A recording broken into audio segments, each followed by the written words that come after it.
자율주행이 전면적으로 진행되면서 먼 미래가 아니라 가까운 미래가 아니라 지금 와 있다. 벌써 1,700만 명이 4월 달에 챗GPT를 쓰고 있어요. 이게 벌써 모두 AI 된 거잖아요. 한국형 AI 쓰라고 한국 사람들한테 강조한다고 안 씁니다, 여러분. 옵티머스는 다른 어떤 휴머노이드 로봇도 갖고 있지 않은 발가락을 갖게 됐다는 거예요. 인간의 노동을 대체하는 것은 그런 화려함이 아니에요. 여러분 로봇이 나와가지고 막 격투기 하면요, 그 로봇 금지시켜야죠. 실제로 브렉스루는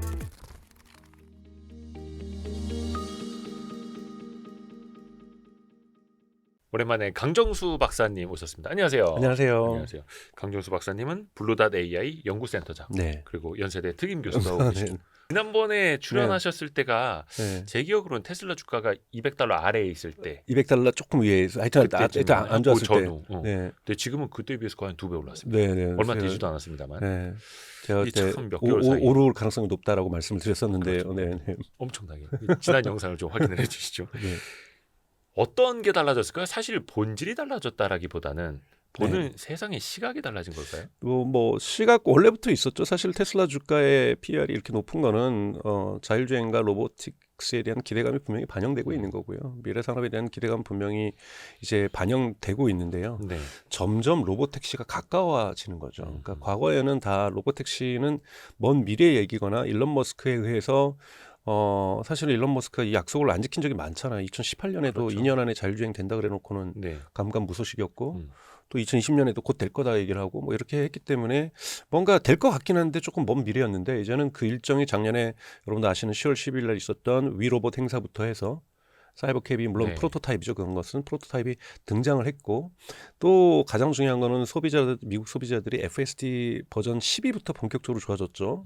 그리고 12 그다음에 이제 올해부터는 13을 쓰게 되면서 분명하게 달라지고 있다는 걸 느끼게 되고 또 하나는 이런 환경들이 변하는 것은 작년에 전 구글 웨이모가 정말 좋은 일을 많이 했다고 봐요. 네. 작년 웨이모가 작년 6월에 주간 결제 수가 이제 본격적으로 이제 상업화에 들어갔죠. 그 전에는 등록된 테스터들만 웨이모를 타다가 이제는 누구든지 여러분들도 관광을 하셔도 샌프란시스코나 LA에서 우버 앱을 통해서 누구든지 탈 수가 있거든요. 그러면서 처음엔 결제가 10만 건이었어요.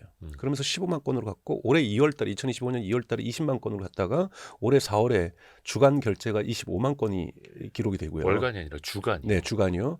그리고 이번에 5월 셋째 주에 있었던 구글의 개발자 연례회의 구글 I/O에서 웨이모 그러니까 이 CEO가 말했던 거는 누적 1,000만 건의 유료 결제가 발생했다. 그러니까 즉 웨이모가 미국의 4개 도시 정도지만 대단히 많은 사람들이 웨이모를 타면서 자율주행에 대한 안정감들을 물론 아주 뭐 작은 사고들은 계속 있습니다만 네. 인명 피해가 지금 발생하는 사고는 지금 발생하고 있지 않으니까요. 그런 부분에서 만족도들이 커지면서 지금 확산되고 있고 이것이 먼 미래가 아니라는 걸 이제는 드디어 느끼게 된 거고 또 여러분도 아시는 것처럼 중국의 우한이라든지 베이징이라든지 상하이에서 또 충칭인가요? 하여튼 4개 도시에서 자율주행이 전면적으로 진행되면서 한국의 언론들도 한국의 유튜버들도 한국의 뭐 현대자동차의 관계자들도 가서 또 한국의 투자 애널리스트들도 가서 타고 오잖아요. 네. 그 경험치들을 계속 얘기하면서 이것은 먼 미래가 아니라 또 가까운 미래도 아니라 지금 와 있다. 와 있고 많은 사람들이 타고 있다. 제가 아시는 분이 현대자동차 다니시는데 일주일 회사의 업무 과제가 일주일 동안 상하이 가서 자율주행만 일주일 내내 타다 와봐라. 이게 이제 회사의 과제였고 가수인데 자기도 한 2, 3일 지나니까 졸기 시작하더라는 거예요. 그러니까 처음엔 불안했죠. 처음에 불안하다가. 네, 불안하다가 2, 3일 지나니까 익숙해지고. 그러니까 매일 타는 게 일이기 때문에 하루에 한 서너 시간을 탄다는 거예요. 계속 옮겨가면서 정말 어떤지 느껴보기 위해서. 그런데 자기가 졸기 시작하더라는 거예요. 그래서 이해 가기 자율주행이 진짜 가능한 거구나. 라는 거를 물론 여기에는 많은 지오 펜싱이라든지 제한이 있습니다만 네. 이것이 현실화가 됐다라는 거고 그것도 그러한 기술 면에서 물론 기술에 대한 접근법은 테슬라하고 웨이모라든지 또는 뭐 리아우터라든지 뭐 중국의 바이두라든지 해서 아폴로고라든지 또는 하웨이가 하고 있는 이런 자율주행과 테슬라의 어프로치는 다르지만 네. 분명히 테슬라도 그 정도 수준까지는 왔다라고 사람들이 평가를 하는 거고 이제는 로봇택시가 정말로 현실 속에서 구현된다라는 기대치가 가까워지면서 주가가 오를 수밖에 없는 거고요. 테슬라의 주가 역사로 본다라면 모델 3의 모멘트라고 저는 생각이 들어요. 그러니까 모델 3가 나오기 전까지는 모델 S하고 X를 만들었을 때는 너무 비싸서. 비싸기도 하지만 저것이 세상을 바꿀까? 라고 생각 안 했고 테슬라 주가가 여러분 언제 오릅니까? 모델 3가 프로토타입이 나오는데 오르는 것도 아니야. 처음에 생산보다도 일정보다도 늦게 나옵니다. 그래서 네네. 일론 머스크가 막 프로덕션 헬이다, 뭐 생산의 지옥이다 그러면서 뭐 그때 처음 나온 거죠. 거기 가서 막 20시간 잠자면서 네네네. 침낭에서 자고 뭐 공장에 텐트 쳐놓고 자고 뭐 이러면서 정말 생각보다 느리게 나왔지만 근데 드디어 첫 차가 출고되기 시작하면서 대량 생산이 시작되면서 드디어 전기차 시대가 오는구나. 그러면서 새로운 시대를 알리면서 사실 그 당시에 전고점을 찍었던 거잖아요. 네. 그다음 물론 작년에 이제 트럼프 효과로 전고점을 한번 더 찍었지만 네. 이제 전고점을 찍을 저는 이유는 또 한 번의 로봇 택시 시대가 올 거라고 생각하면서 저는 온다라고 사람들이 느끼기 시작할 때 한 번 전고점을 찍고 또 내려갔다가 또 다른 기회에 그건 나중에 설명드리겠지만 그 이후 좀 이렇게 크게 올라갈 거라고 저는 생각을 하고 있습니다. 6월 12일인가요? 네, 6월 10일. 시간으로? 네. 그러면 이제 이 영상 올라가고 한 일주일, 한 네. 열흘도 안 되는 사이 후에 이제 공개된다는 얘기인데 그렇죠. 뻥을 치기에는 혹은 약속을 좀 미루기에는 시간이 이제 되게 타이트한 거죠. 또 하고 이미 간접 증거들이 많이 나오고 있어서요. 이미 뭐 심지어는 샌프란시스코에 있는 이 프리먼트 공장 근처에서 직원들이 타고 테스트. 뒷좌석에 앞좌석에는 아무도 없이 그 좌석이 앞에밖에 없지 않나요? 아니 로보택시? 로보택시 말고 모델 Y로 하죠. 이번에도 처음에 런칭을 모델 Y로 합니다. 그러면 기존에 돌아다니던 모델 Y 갔다가 네, 그걸 타는 걸 뒷좌석에 타는 것들도 나왔고, 그리고 오늘 뭐 어제죠. 어제 이제 앱이 업데이트가 공개적으로 됐는데 그 전에는 앱이 업데이트 됐는데 내부 코드에 숨겨져 있는데 이제 개발자들이 그거를 뜯어본 거죠. 뜯어봤더니 테슬라 앱을 통해서 차량 소유주들이 갖고 있는 앱을 누구나 이제 다운 받아서 이걸 통해서 라이딩 서비스를 호출할 수 있는 우버를 호출하듯이 우리가 카카오 택시를 부르듯이 이런 코드들도 나왔고 그록도 들어가 있고 여기에 뭐 이머전시 스톱 그러니까 즉 위험할 경우에 뭐 이런 코드들이 다 들어가 있는 걸 봤고 또 하나 테슬라가 개정해서 얘기했던 것은 1분기 실적 발표할 때도 컨퍼런스 콜에서 구두로만 얘기한 것이 아니라 PDF 문서에 우리가 재무 실적이 나온 문서에도 6월달 로보택시 시작을 테슬라가 공식적으로 얘기를 했고 그다음에 이제 테슬라가 그 이후에 이제 공식 계정에서 얘기했던 건 약 300명의 테스터들이 현재 오스틴에서 열심히 테스트하고 있다. 네네. 그래서 이 300명의 한 테스트는 누적된 데이터를 가지고 오스틴 당국에 제출을 하고 오스틴 당국에서는 그것이 아마 지난주나 이번 주에 나오게 될 거예요. 그러니까 즉 지금까지는 러너 그러니까 학습자 배우는 사람 이 러너 라이센스를 가지고 있었어요. 러너 퍼밋이라고 해서 러너 그러니까 배우는 사람의 허가권을 갖고 있었고 이 배우는 사람들의 허가로 마일수를 모아서 사고에 대한 데이터들을 제출하면 오스틴 시정부에서 이것을 라이센스로 바꿔줍니다. 그러니까 운전면허증으로. 네네네. 이 운전면허증이 나와야 로보택시를 시작할 수 있는 거고 이것이 나오고 이제 6월 12일부터는 본격적으로 이 라이센스에 기반해서 그 라이선스를 차량에게 주는 거예요? 차량 소유주에게 주는 거예요? 차를 타는 사람한테 주는 거예요? 차량에게 주는 거죠. 차량에게? 네, 그 차량의 기술에게 주는 거죠. 일종의 인격화하는 거예요? 그렇죠. 법인화하는 거죠. 우리 법인도 하나의 인격체잖아요. 차 한 대. 한 대는 아닐 거고요. 그 FS 기술에 주는 걸 겁니다. 저도 저 구체적으로 내부 사항은 뜯어보진 못했지만 왜냐하면 이 차에서 저 차로 바꿀 수가 있으니까요. 예. 사실은 그 기술에 주는 거죠. 어차피 그게 똑같이 코딩이 되어 있으면 모델 Y거나 저거나 이 차나 똑같은 거니까. 그렇죠. 그리고 사고 책임은 이걸 제조했던 테슬라가 지는 거고요. 진답니까? 저해죠. 원래 법으로도 모델 레벨 뭐 여러분 1, 2, 3, 4, 5 뭐 이렇게 뭐 나누긴 하는데 이제는 전 그런 거 크게 의미 없다고 보는데요. 레벨 3부터는 사고 나면 무조건 제조사가 책임집니다. 그거는 이제 기술로서는 3부터 4, 5까지 의미가 있겠지만 제조사의 책임으로 따질 때는 3부터 5까지 의미가 없다. 아니요. 그게 아니라 저는 기술을 나누는 것 자체가 이제는 큰 의미가 없고 이거는 초기에 자체를요?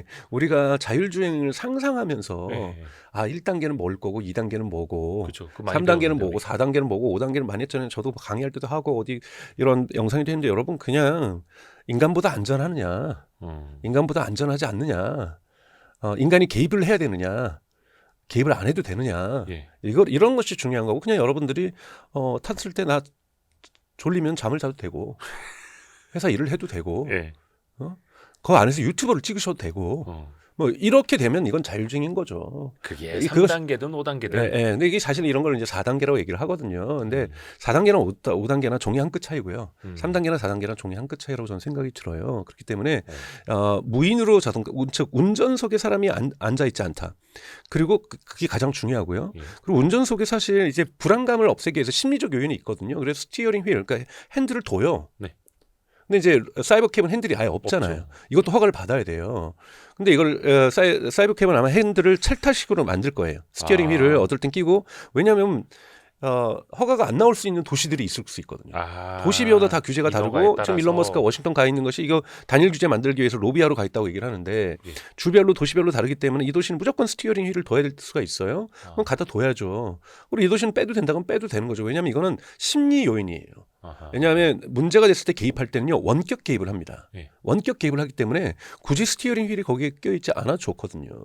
요번에 사실은 화제가 됐던 FSD 13 버전의 사고, 여러분들 찾아보시면 이제 사고가 있습니다만, 결국 로그 파일을 분석했더니 핸들을 인위적으로 그 사람이 몸으로 만진 거예요. 그러니까 몸으로 크게 만지면서 이게 그래서 FSD가 꺼져버린 거죠. 꺼져버리면서 핸들이 꺾이면서 사고가 난 거거든요. 그러니까 자동차 입장에서는 사람이 운전하려나 보다, 나 이제 그만해야지라고 하다가 사고가 난 건데, 이 사람은 본인이 안 했다고 얘기를 하고 결국은 로그 파일을 공개를 하면서 로그 파일을 그 사람에게만 준 것이 아니라 공개를 해서 개발자들이 열어보게 한 거죠. 그래서 분석을 해봤더니 정말 사고의 그 프레임으로 봤을 때는 사람이 인위적인 힘을 줬어요. 그러니까 오히려 핸들이 위험할 수도 있어요. 사람이 만지는 게 더 위험해. 왜냐하면 갑자기 확 강력한 힘을 줄 경우에 얘가 자동으로 풀리면서 핸들이 꺾이잖아요. 그럴 수 있죠. 근데 이렇게 스티어링 휠을 없애는 것이 차라리 날 수도 있고요. 그러니까 이런 거는 기술자들이, 엔지니어들이 판단할 문제라고 보는데, 저는 이런 건 세부적인 문제고요. 이것이 어떻게 전체 경제판을 바꿀 것인지, 산업을 바꿀 것인지, 그걸 봐야죠. 이런 흐름들을 여러분들 보시는 게 중요하고, 이러한 관련된 흐름들의 시그널, 신호가 언론에 보도되기 시작했을 때 테슬라의 주가에는 어떤 변동이 있을지, 이런 것들 보는 것이 저는 되게 중요하다고 보고 있습니다. 이게 말씀하신 것처럼 어떤 거대한 흐름을 봐야 하는데, 사실 이제 사람들도 그렇고 언론도 그렇고 마이너한 이슈, 저 사고 났다, 어느 차 불났다, 그래 트래픽이 많이 나잖아요. 테슬라 망한다, 이렇게 해야 또 사람들 막 관심을 갖게 되는데, 그렇게 해서 볼 거니까요. 이쯤에서 그런 댓글이 막 지금 달리고 있거든요. 저희 이제 관심법이 있어갖고. 그러면 강정수 박사님은 지금 테슬라 자율주행 모델 타고 주무실 수 있느냐라고 하면. 근데 그것도 제가 경험이 없잖아요. 사람은 이거는 학습 곡선이고, 제가 아시는 분도 상하이 가서 3일째 지나니까 졸더라는 거잖아요. 저는 그러니까 탔을 때 처음엔 되게 불안할 거라고 봐요. 처음엔 다 불안하겠죠. 네, 근데 저 사실은 제가 지난주 목요일날 택시를 탔었는데, 운전하시는 분이 80이 누가 봐도 명백하게 넘으셨더라고요. 저 그 차 탔을 때 불안했거든요. 그분이 운전을 못한다는 거 아니에요. 경륜 속에서 더 잘 하세요. 천천히 몰면서. 요즘 또요, 좀 고령 운전자분들이 많으셔가지고. 근데 저는 그건 여러분 불안하지 않으세요? 솔직히 이거는 여러분이 솔직한 마음은 댓글로 달아주십시오. 판단하실 문제라고 저는 생각이 들고요. 그렇다고 해서 고령자가 위험하니 자율주행 괜찮아가 아니라 계속해서 기술을 발전시켜서 안전도를 끝까지 올려야죠. 분명히 뭐 일론 머스크도 얘기를 하지만, 인간보다 지금은 10배, 100배 안전하다 얘기를 하는 거지, 무사고라는 얘기는 안 하거든요. 그리고 정말 무사고가 나려면요, 자율주행 현재 기술에서 휴먼 드라이브를 금지시키면 돼요. 그러면 사실은 인간과의 이 상호작용에서 예측하지 못하면서 사고가 더 나는 거거든요. 그러니까 AI는 뭐에 강하냐면요, 예측 가능한 거에는 정말 철저하게 다 맞춰낼 수 있어요. 근데 예측하지 못했던 갑자기 우측 깜빡이를 켜더니 좌회전을 해버리는 차, 뭐 이런 차들 보면은 얘가 김 여사님 당황해야 하는 거거든요. 그래서 이러한 부분들, 그리고 갑자기 옆에 있는 자전거, 한국에서는 많지 않지만 저는 유럽에서 한 12년 살았으니까 꼭 친구들 술 먹고 자전거 타고 가거든요, 집에. 그 음주운전이에요, 제가 보기에는. 그렇죠, 자전거도. 그러면 위험할 수 있어요. 이건 일반 자동차 운전자도 힘들어지는 거죠. 그래서 이러한 극단적인 사례로 자율주행 강하냐 아니냐, 이거는 저는 말싸움이라는 거고요. 이거는 우리가 볼 땐 통계로 봐야죠. 여러분, 지금도 수많은 사람이 인류에서 인간이 운전하는 자동차에서 죽어가고 있거든요. 여러분, 병원이라는 곳에서 응급실, 이머전시룸이 언제 생겼냐면 자동차와 함께 생겼어요. 인류 역사적으로 볼 땐. 갑자기 교통사고를 났는데 너무 큰 사고가 난 거예요. 치료를 해야 되는데 전통적인 방법의 치료 방법으로는, 순서로는 그들을 치료할 수 없어서 이머전시 룸이라는 것이 미국에 처음으로 생깁니다. 그러니까 나중에도 말씀드릴 텐데, 자율주행이 생기고 궁극적으로 3차 영향중에는 병원 손님 줄을 거예요. 응급실 손님 자체가. 그렇죠. 여러분, 응급실에서도 자동차 사고자들 많이 있어요. 인류에게서 자동차 사고로 인한 부상과 사망이 사라진다? 인류에게도 좋은 거지만 병원에게 나쁜 거죠. 수입이 떨어지는 것일 수도 있거든요.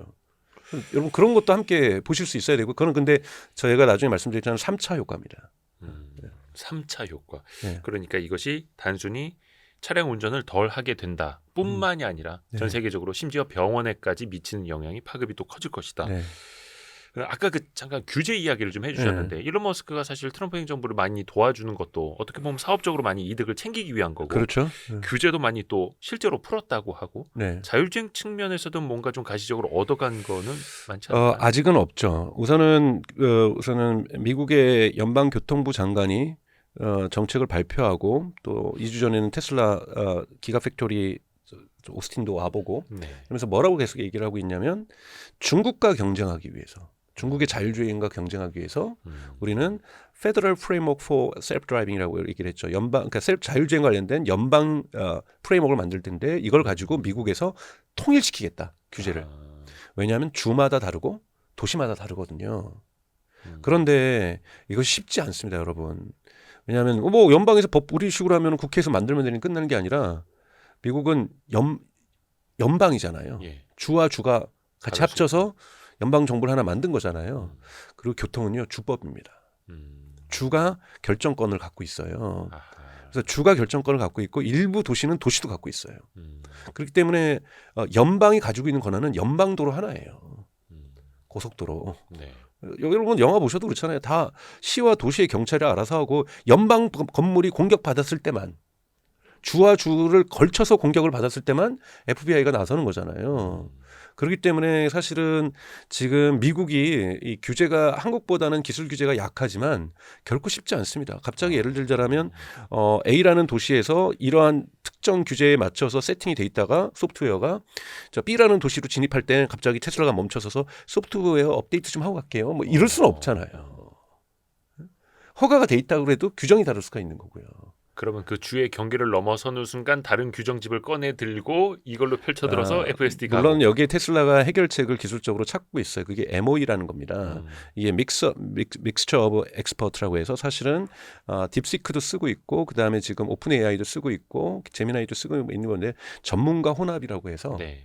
우리가 AI에게 어떤 질문을 던졌을 때 AI가 다 나와가지고 그 질문을 모으나 기다렸다가 그 질문에 답변하자 이렇게 하는 게 아니라 전문가가 예를 들면 24명으로 돼 있어요. 딱 중간에서 디스트리뷰터가 이렇게 분배해주는 친구가 있어서 이 질문이 어떤 전문가가 나와서 답변하는지를 이제 분석을 하고 그 전문가를 잽싸게 호출합니다. 네. 그럼 얘만 나와서 답변하고 다시 들어가는 거예요. 그렇죠. 이것을 이제 믹스처 오브 엑스퍼트라고 하거든요. 전문가 혼합형. 딥시크 공부할 때 저희도 많이 좀 전달해드렸습니다. 근데 지금 테슬라가 FSD 13에서 MOE를 도입을 했어요. 그래서 추운 지역을 달릴 경우에는 야 빙판길 전문가 나와. 예? 그리고 안개를 달릴 때는 안개가 많이 끼면은 안개 전문가 나와. 비가 많이 오면 비 전문가 나와. 이런 식으로 지금 믹스처 오브 엑스퍼트 모델을 도입을 했고요. 예. 그렇기 때문에 어떤 특정 주나 시마다 규정이 다를 경우에는 그러면 예를 들면 중국으로 치면 원래 중국엔 그런 말이 있대요. 저도 뭐 안 해봐서 모르지만 상하이에서 운전 잘한다고 베이징에서 운전 잘할 수 있지 않다. 우리 예전에 그런 거 있었는데 서울에서 운전 잘한다고 부산이나 마산에서 잘하는 거 아니라고. 맞아요. 그런 말이 있었던 것처럼 정말 상하이하고 베이징은 다르대요. 네. 그래서 서로 좀 두려워한다 그러거든요. 여러분도 저는 한번 해봤다가 해볼만 한데 런던 가서 한번 저는 운전을 해본 적이 있는데 딱 일주일 있으면 사고 난대요. 일주일 전에 떠나라 그러더라고요. 일주일까지 조심함이 막 긴장감이 있다가 예. 괜찮네. 그러다가 이제 접촉사고가 난다라는 거죠. 그래서 일주일 이상 하면 안 된다 이런 얘기들이 이 농담으로 있는데요. 어느 나라나 비슷하네요. 그러니까 런던에서 잘한다고 뭐 서울에서 잘할 수 있는 거 아니잖아요. 그것처럼 그때마다 그 도시에 맞는 또는 기후 조건에 맞는 전문가를 호출하는 믹스처 오브 엑스퍼트 모델을 지금 쓰고 있어서 과도기적으로는 이 문제도 물론 해결할 수 있다고 저는 생각하지만 그럼에도 불구하고 단일 규제안을 만들어야 되는 거고 그것이 여러분이 언론 보도에 나와 있는 지금 일론 머스크가 워싱턴에 거주하면서 의원들을 접촉하면서 로비를 하고 있다. 미국은 그런 로비는 합법이니까요. 직접적으로 하원에서부터 단일 법안을 만들어야 되고요. 그다음에 이것이 상원을 통과해야 되고요. 네. 그리고 우리 식으로 하면은 헌법재판소에서 주들이 가만히 있지 않을 거예요. 이 자기네 주법을 건드리는 것. 여러분은 지금 미국이 통과시키려는 게 상원에서 통과시키려는 게 뭡니까? 지금 캘리포니아는 2035년부터 내연 기관차 금지잖아요. 네. 근데 이건 캘리포니아가 정할 수 있는 권리를 가지고 있어요. 근데 2035년뿐만이 아니라 2027년 2년 후죠.부터 쿼터제가 시작됩니다. 그리고 2030년 쿼터제가 강화돼요. 그러니까 몇 퍼센트는 꼭 전기차를 팔아야 되는 거예요. 네, 네. 그리고 여기 전기차에 하이브리드가 포함되어 있지 않습니다. 음. 뭐 토요타 같은 걸 죽고 싶은 거죠. 음. 근데 이번에 그 법 통과니까 GM에서 CEO가 문서 썼잖아요. 그러니까 편지 썼잖아요. 노조라든지 스테이크홀더, 쉐어홀더에게 저 법 통과시키자. 우리 캘리포니아 35년에 통과되면 GM 힘들어진다. 늦추자. 그러니까 늦추자. GM도 35년 전기차를 또는 27년과 30년 쿼터제를 맞출 수가 없다라는 거예요. 그런 부분들이 지금 나오고 있는데 이 캘리포니아 주법에 11개 주가 더 연동되어 있습니다. 네. 그러니까 여기에는 교통법을 만들지 않아요. 캘리포니아가 바꾸면 같이 연동됩니다. 그런 주들이 있거든요. 그랬더니 그 주지사들이 연합해가지고 기자회견했잖아요. 만약에 상원에서 그거 통과시키면 우리는 바로 슈프림 커터 갈 거야. 이거는 연방제에 대한 헌법 위반이야. 이런 식으로 지금 세게 나가고 있단 말이에요. 그러면 가장 좋게는 일론 머스크가 그러한 11개 주에 있는 하원 의원과 상원 의원들이 참여한 가운데에서 동의한 가운데에서 그 법을 통과시키는 거고 네. 그 법이 그 11개 주가 제외된 나머지 국가에서 저 주에서만 의원들만 참여해서 통과가 된다라면 슈프림 코트까지 가야 돼요. 그러면 이거 1년에서 2년 걸리는 일이에요. 슈프림 코트라고 하면 이제 연방 대법원. 네, 그렇죠. 우리처럼 헌법재판소라고 헌재 같은. 라고 생각하시면 여기까지 통과하려면요 1, 2년은 그냥 걸립니다. 그때야 비로소 미국은 전국 단일화된 자율주행에 대한 규제법이 나오게 된다라는 거예요. 그러니까 사실 우리는 기술적으로도 그렇고 규제도 그렇고 굉장히 좀 앞서가고 열린 나라라고 생각을 하는데 상대적으로 보면 그럴 수 있겠습니다만 이거를 또 상대적으로 중국하고 비교하면 또 늦다라는 거죠. 그렇죠. 중국은 당이 결정하면 끝나는 거잖아요. 하는 거니까. 네. 그러니까 이렇게 되니까 중국은 더 쉽게 가고 그러면서 이제 미국이 걱정하는 것은 그렇게 중국이 빨리 쫓아오니 왜냐하면 데이터에 실험하는 데이터 양이 여러분 많을수록 좋은 거거든요. 그 넓은 중국 땅에서 계속해서 자율주행을 테스트하고 있으면 어떻게 거칠 계획은 바보라도 똑똑해져요. 네? AI는 데이터에다가 저기 칩 좋고 컴퓨터 그러네. 좋고 데이터만 네. 좋으면은 그건 좋아지는 거거든요. 14억 인구가 막 쏟아내고 있고. 그렇죠. 그렇기 때문에 이 경쟁을 이기기 위해서는 미국 같은 경우에는 빠른 식으로 자율주행을 통과시킬 필요가 있는데요. 여기는 제가 좀 이따 말씀드릴 1차 효과, 2차 효과, 3차 효과 때문에 사실 쉽지가 않은 거예요. 사회적으로. 우리가 볼 때는 기술이 좋고 인간이 안 다치고 저는 진짜 꿈만 같아요. 저는 출퇴근할 때 잠만 자고 있다라면 또는 거기에서 글을 볼 수가 있다라면 저는 선호할 것 같아요. 퇴근할 때는 요즘 중국은 안마기도 있잖아요. 그럼 바디 프렌즈 다 깔아가지고 자동차에다가. 그래가지고 안마 받으면서 집에 갔더니 몸 다 피곤 풀려 있고 얼마나 좋습니까? 그러니까 이래저래 좋고 있지만 여기 미칠 수 있는 일자리 효과, 산업의 효과들, 보험에 미치는 효과들 뭐 어마어마하게 많기 때문에 이런 부분들을 정치인들은 두려워할 수 있어요. 아하. 우리 한국에도 여러 번 뭐 거칠게 표현하는 타다금지법이 있었잖아요. 네네네. 그런 것도 사실은 누가 만든 겁니까? 사실은 정치인들이 그렇죠. 택시 노조분들에 대한 배려 가운데에서 그런 법을 만들었던 거잖아요. 그러니까 여러분 한국에서 테슬라가 FSD 된다고 해서 한국에서 국회에서 그거를 통과시켜 줄까요? 쉽지 않습니다. 미국이라고 해서 쉬울까요? 쉽지 않습니다. 그럼 예전에 그런 꼴로 하는 거죠. 2009년이었나요? 네. 통신사들이 또 우리나라 그 IT 기업들이 맞아. 아이폰 도입하는 걸 좀 더 이제 늦춰달라고. 네. 그런 현상들이 충분히 일어날 수 있기 때문에 테슬라가 로보택시에 성공한다고 해서 로보택시 매출이 막 기하급수적으로 바로 올리면 그러면 이제 원더풀하죠. 투자자 입장에서는 그런 일은 일어나지 않을 거란 말씀 좀 드리고 싶어요. 그래서 맨 처음에 말씀하셨던 것처럼 이거는 시간이 걸릴 수밖에 없고 근데 네. 다만 그 사이에서 혁신의 폭은 굉장히 클 수밖에 없고 그렇죠. 주가의 변동도 클 수밖에 없고. 없습니다. 그래서 저는 개인적으로는 12일 전에 그러니까 로보택시로 얻을 수 있는 초기 1차 주가 효과는 끝날 거라고 보고요. 그 이후에는 아까 이거 10일 전에 로보택시 시작 시작되기 전에 전 하루 이틀 전에는 이거에 대한 기대치에 의한 주가 상승은 끝날 거라고 보고요. 그 다음부터는 하락의 길이 있을 거라고 생각이 들어요. 언론에서도 비판할 거고 사고 났네, 뭐 지금도 막 뭐 웨이모보다 못하네, 뭐 이런 얘기들이 많은데요. 가만 열대를요 언론사마다 2대씩 맡아가지고 다 추적할 거예요 뒤에서. 저 사고 치나 보자. 그리고 유튜버들도 갈 겁니다. 잘하고 있나 못하나. 그러지 뭐 타보고 하겠죠. 그러니까 모든 전 세계의 그 이목이. 어떤 이목이 이 열대에 집중될 거예요. 그래서 저는 그 촬영하는 차량도 부닥치면 난리 날 거라고 보고 있고요. 그러니까 여러 가지 부분들이 악의적인 갖고 있는 사람 갖다 들이박을 수도 있잖아요. 제가 한번 테슬라 앞에서 급브레이크를 밟아보겠습니다. 뭐 그래서 이런 거. 예. 제가 뒤에 가서 한번 퉁 쳐보겠습니다. 뭐 이거 트래픽 얼마나 나오겠어요. 이거 옛날에 농담이 아니라 PC방 이거 내리듯이. 예, 일론 머스크가 정치화되어 있었기 때문에 여기에 대한 반감이 있는 분들은 충분히 그럴 수 있거든요. 그것이 잘잘못을 떠나서 그러니까 개연성이 전혀 없는 것이 아니라는 얘기예요. 그런 일이 일어나고 또 정치인들 일부가 나는 그 연방에서 하원에서 하는 법안에 동의하지 않는다. 그래서 네. 그 법안이 부결되고 법안 부결되면 어떻게 주가에 영향이 당연히 없겠어요. 미치겠죠. 미치죠. 사업이 지연되는데. 법안이 통과되면 또 올라갈 거고 법안이 떨어지면 또 내려갈 거고 이것도 예측하기 어려운 거. 예측하기 어렵습니다. 그래서 긍정적인 신호를 좀 1차 효과부터 말씀을 드리면 1차 효과는 우버의 몰락이라고 저는 생각이 들어요. 잠시만요. 우버의 몰락이. 네. 우버가 몰락할 수밖에 없죠. 로봇택시가 우버 비용 대신 미니멈 50%가 저렴해요. 우버는 당연히 이제 사람이 모는 거니까. 그렇죠. 우버는 지금 텍사스 오스틴에서 3,300에서 3,500대가 다니고 있습니다. 네네네. 그런데 보통 평균 마일당 $2예요. 비용이. 네. 그리고 저녁 시간에 퇴근 시간에 집중될 때는 2.5에서 3까지도 갑니다. 음. 뉴욕 같은 데는 $4도 가고요. 근데 테슬라는 이익을 남기고도 비용을 최대한 $1로 하겠다고 얘기를 하고 있어요. 자기네들은 비용은 뭐 10몇 센트 든다고 하는데 1마일당. 그래서 $1로 하면은 이윤도 좀 남고 전기값도 나오고 청소비도 나오고 뭐 이렇게 다 해서 $1를 보고 있어요, 가격을. 그럼 여러분 택시 타다가 택시비가 50%로 꺾이면 신나죠. 신나는데 조금 자율주행이라서 조금 불안했는데 타보니까 나쁘지 않네. 네네네. 점점 책임도 져준다네. 조금씩 어디로 가냐면요. 옮겨가죠. 옮겨갑니다. 왜요? 가격은 시장에서 가격을 이기는 건 없어요. 그것도 가격이 그냥 10% 싸? 아니에요.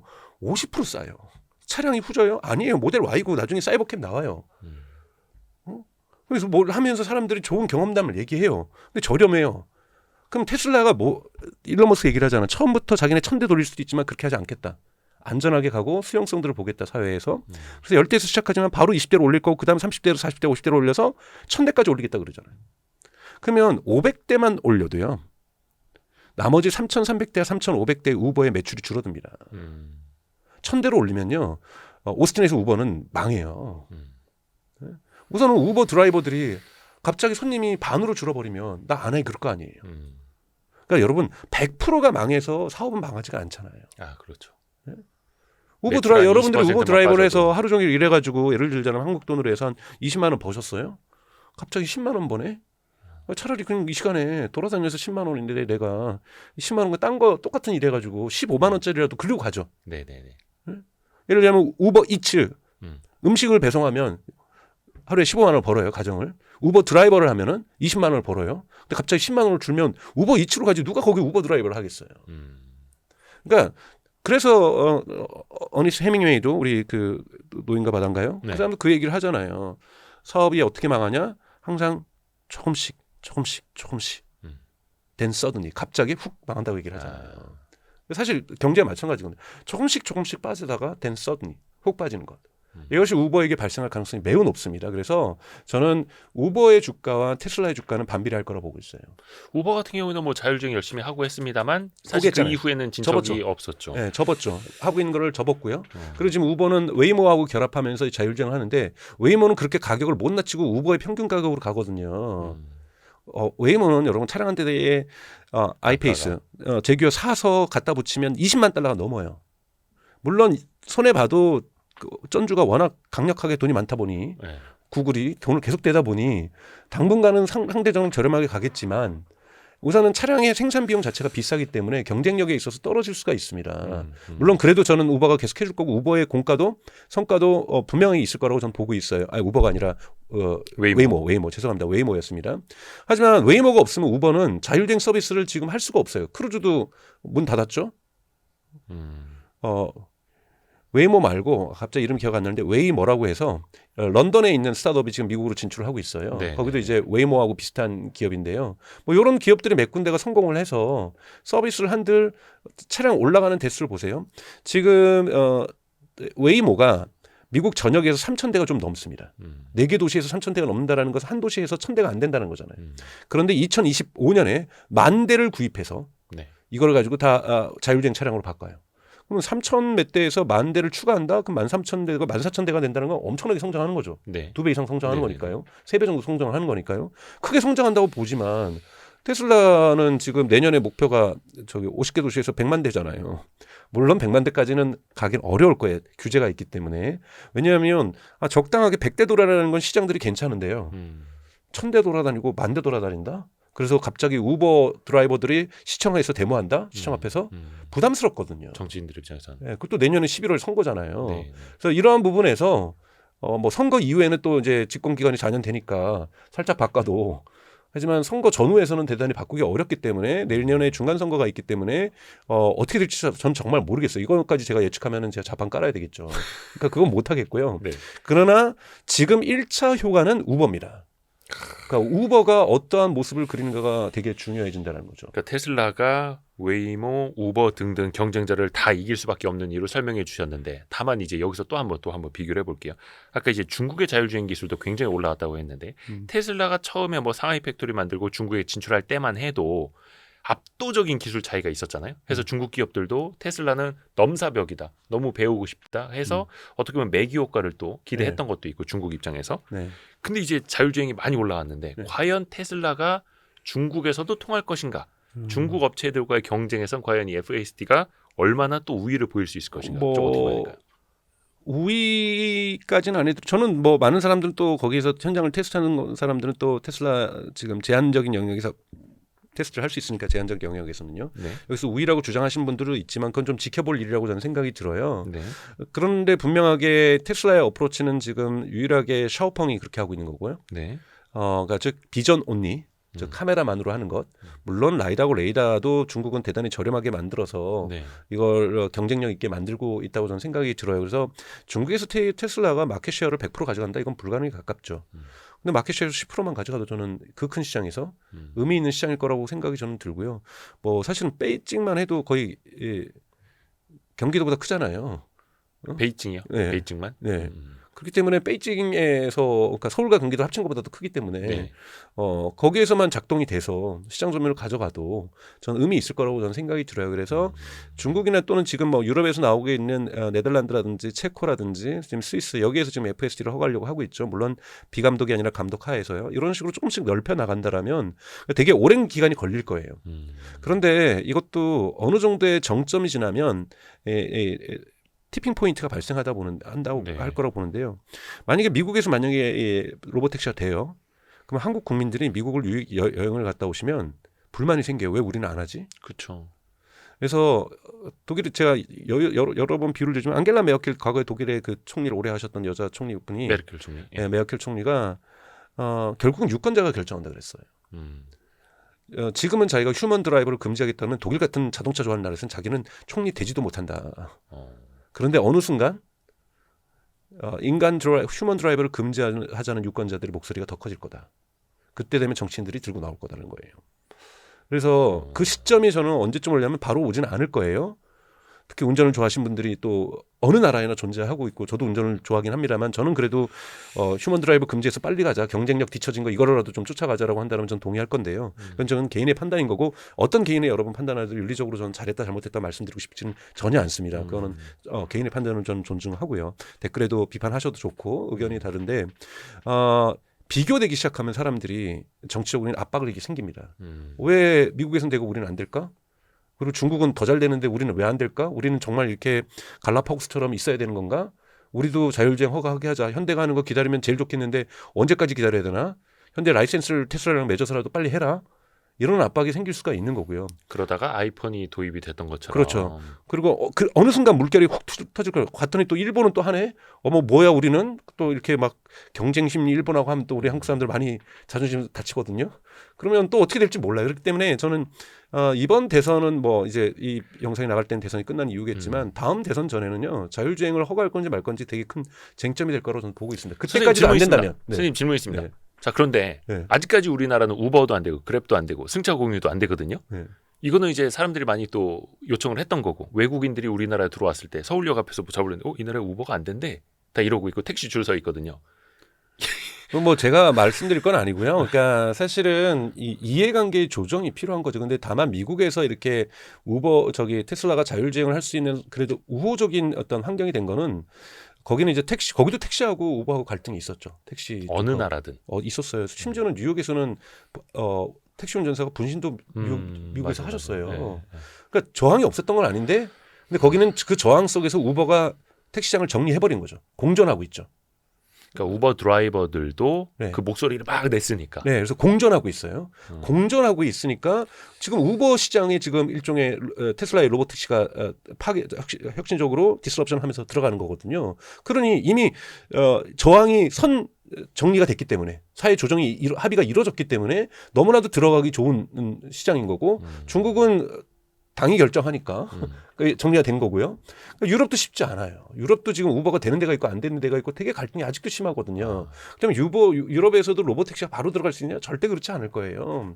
그래서 이건 사회적인 갈등의 문제입니다. 뒷부분은 제가 사회적 갈등이 얼마나 더 심해지는지를 2차 요가, 3차 요가에서 또 말씀을 드릴게요. 사회적 갈등. 네. 그러면 기술 조금만 더 네. 여쭤보고 사회적 갈등에 네. 대해서 여쭤볼게요. 우리나라 같은 경우에도 물론 이제 규제 네. 또 자체도 또 문제가 있겠습니다만 저는 그 생각도 하거든요. 요즘에 이제 급발진 관련 뉴스를 보면 특히 이제 어르신 분들한테서 네. 많이 나타납니다. 이게 페달 실수가 좀 많았다라는 건데 특히 택시 운전하시는 분들도 고령이 많으시다 보니까 택시 운전사들이 만약에 사고가 또 뉴스에서 막 이어지고 하면 여론은 또 달라질 수도 있겠다 그런 생각도 들거든요. 우리나라에서는 지금 FSD 얼마 정도 들어와 있죠? 버전? 우리는 FSD는 금지예요. 한국은 오토파일럿만 돼 있는데 여러분 구별하셔야 되는 것이 오토파일럿은 고속도로에서만 되는 것, FSD는 시내 주행이죠. 그러니까 시내 주행은 사실상 지금 우리나라에서는 불가능하고 불가능하죠. 오토파일럿만 되는 거고요. 주행 보조. 네. 그래서 오토파일럿 주행 보조 이 부분만 뭐 ADS 뭔가 뭐 이렇게 약어가 있던데요. 하여튼 네. 그 고속도로에서 하는 것만 해도 사실 많은 분들이 편해하시잖아요. 가다서다 하고 차선 맞춰주고. 네네네. 이런 것도 편해하시지만 또 FSD에 있는 오토파일럿 내재화되어 있는 것은 훨씬 더 좋다고 평가를 받고 있기 때문에 한국은 FSD를 경험하실 수가 없는 거고요. 여러분들 해외 뉴스에서 테슬라 자율주행이 사고가 났다 보면 자세히 읽어보면 밑에 오토파일럿이에요. 그러니까 오토파일럿이 사고 난 거하고 FSD 사고는 물론 FSD가 사고가 전혀 없다는 말씀을 드리는 건 아니라 FSD하고 오토파일럿은 완전히 다른 카테고리의 제품이라는 거예요. 그래서 예전에 해외에서도 오토파일럿이라는 명칭 쓰지 말라고 막 규제하려는 데도 있었잖아요. 이게 헷갈린다고. FSD도 이름 쓰지 말라는 나라가 있어요. 왜냐하면 네. 중국도 왜냐하면 풀 셀프 드라이빙이잖아요. 그러니까. 풀로 쓰면 오토파일럿. 그래서 좀 이렇게 보조다 뭐 이런 식으로 쓰라는 거죠. 사람들이 자꾸 그걸 믿고 그렇죠. 핸들에서 손을 주행 놔버리고 보조. 그 관심을 어텐션 안 하다 보니 그런 일들이 일어나는 거죠. 그래서 주행 보조라고만 우리는 또 봐야 되는 거고 이게 또 우리까지 들어오기에는 시간이 굉장히 멀 수밖에 없는 거고 왜냐면 이제 중국 업체들하고 또 이제 비교를 안 할 수가 없는 게 전기차, 그러니까 자율주행에서는 아직 압도적으로 테슬라가 먼저 앞서가고 있습니다만 전기차 시장으로 카테고리를 넓혀봤을 때는 중국이 또 기술력 엄청 올라오지 않았습니까? 최근에는 이른바 소금 배터리라고도 하는 나트륨, 소듐 배터리 이런 것도 또 기술력으로 또 중국이 보여주고 있고 그 차이에서 오는 건 좀 어떻게 보세요? 우리가 이걸 한국은 기술 전환의 역사를 많이 갖고 있지 않습니다. 산업 역사적으로 우리는 항상 추격했거든요. 추격하면서 해외 기업을 파괴시켰죠. 제가 독일 브레멘에 여행 가면은 그당 제가 독일에서 살 때 네. 별로 이렇게 한국 사람들 좋아하지 않았어요. 독일 브레멘에 있는 조선업에서 일하셨던 분들은 다 한국에 있는 조선업 때문에 망했거든요. 그러니까 한국의 산업이 성장하면서 해외에 있는 많은 사람들이 일자리를 잃었던 것 저희는 그런 경험이 없는 거죠. 그런데 미국만 해도 차이나 쇼크라고 얘기를 하죠. 그게 뭡니까? 1990년대 후반부터 해서 싼 중국 물건 다 들어왔더니 미국에 제조업하는 사람들이 경쟁력을 잃어서 일자리가 잃어버린 것. 그분들이 트럼프를 지지하면서 이 트럼프가 당선되면서 이거를 차이나 쇼크에 대해서 되게 본격적으로 연구를 하기 시작했던 거고 지금 중국에는 중국 스스로가 차이나 쇼크를 만들어서 많은 일자리를 저기 베트남이라든지 인도네시아로 지금 이전시키고 있죠. 저가 노동력 일자리는 중국 스스로가 자동을 하면서. 근데 이런 것을 우리가 역사적으로 볼 때는 X 트랜스포메이션, X 전환이라고 얘기를 해요. 하나의 산업이 밑에서부터 올라가면 반드시 하나에 연관된 사람이 위에서부터 아래로 하락을 합니다. 그래서 X자죠. 그래서 X 전환, X 트랜스포메이션이라고 얘기를 하는데요. 왜냐하면 여러분 당시에 말이 뉴욕에서는 주 핵심적인 운송 수단이었어요. 1907년 그러니까 헨리 포드가 모델 T를 만들었던 건 엄청난 혁명이었어요. 네, 그 전에 네, 있었던 네. 자동차는 뭐 벤츠가 먼저 만들고 뭐 디젤이 자동차를 만들고 뭐 포르쉐가 먼저 자동차 만들었어도 이건 대량 생산이 아니었어요. 그렇죠. 다 수작업, 손으로 만드는. 음. 가내승호국보다는 발전했겠지만 왜냐하면 컨베이어 벨트가 없었던 대량 생산이 아니었죠. 근데 이것을 헨리 포드의 가장 역사적 기여는 매스 프로덕션, 컨베이어 벨트를 생산 공정에 들어오면서 프로덕션 프로세스를 엄청나게 혁신한 거죠. 이러면서 자동차 가격이 급강합니다. 하락을 하죠. 그다음에 5분의 1까지 떨어지죠. 이러면서 10년 안에 뉴욕시에 있는 마차가 사라져 버립니다. 딱 10년 걸렸어요. 이 엑스포메이션 트랜스폼. 그래서 그 당시 사람들은 그랬대요. 아, 말을 애완용이나 경마용으로만 우리가 인간이 할 줄은 몰랐다. 말은 다 교통수단이었어요. 오랜 기간 동안. 마차를 끌어. 네. 100년이 넘게 200년이 넘게 마차는 중요한 인류의 특히 서구 문명에서는 중요한 교통수단이었습니다. 이 교통수단이 일시에 사라졌던 걸 문화적인 충격으로 받아들였던 거고. 자, 내연기관 여러분들이 내연기관 좋아하시는 거 알아요. 내연기관이 지금 엑스 트랜스포메이션으로 내려가기 시작하는 거고 이것을 EV가 꺾고 있는 거죠. 네.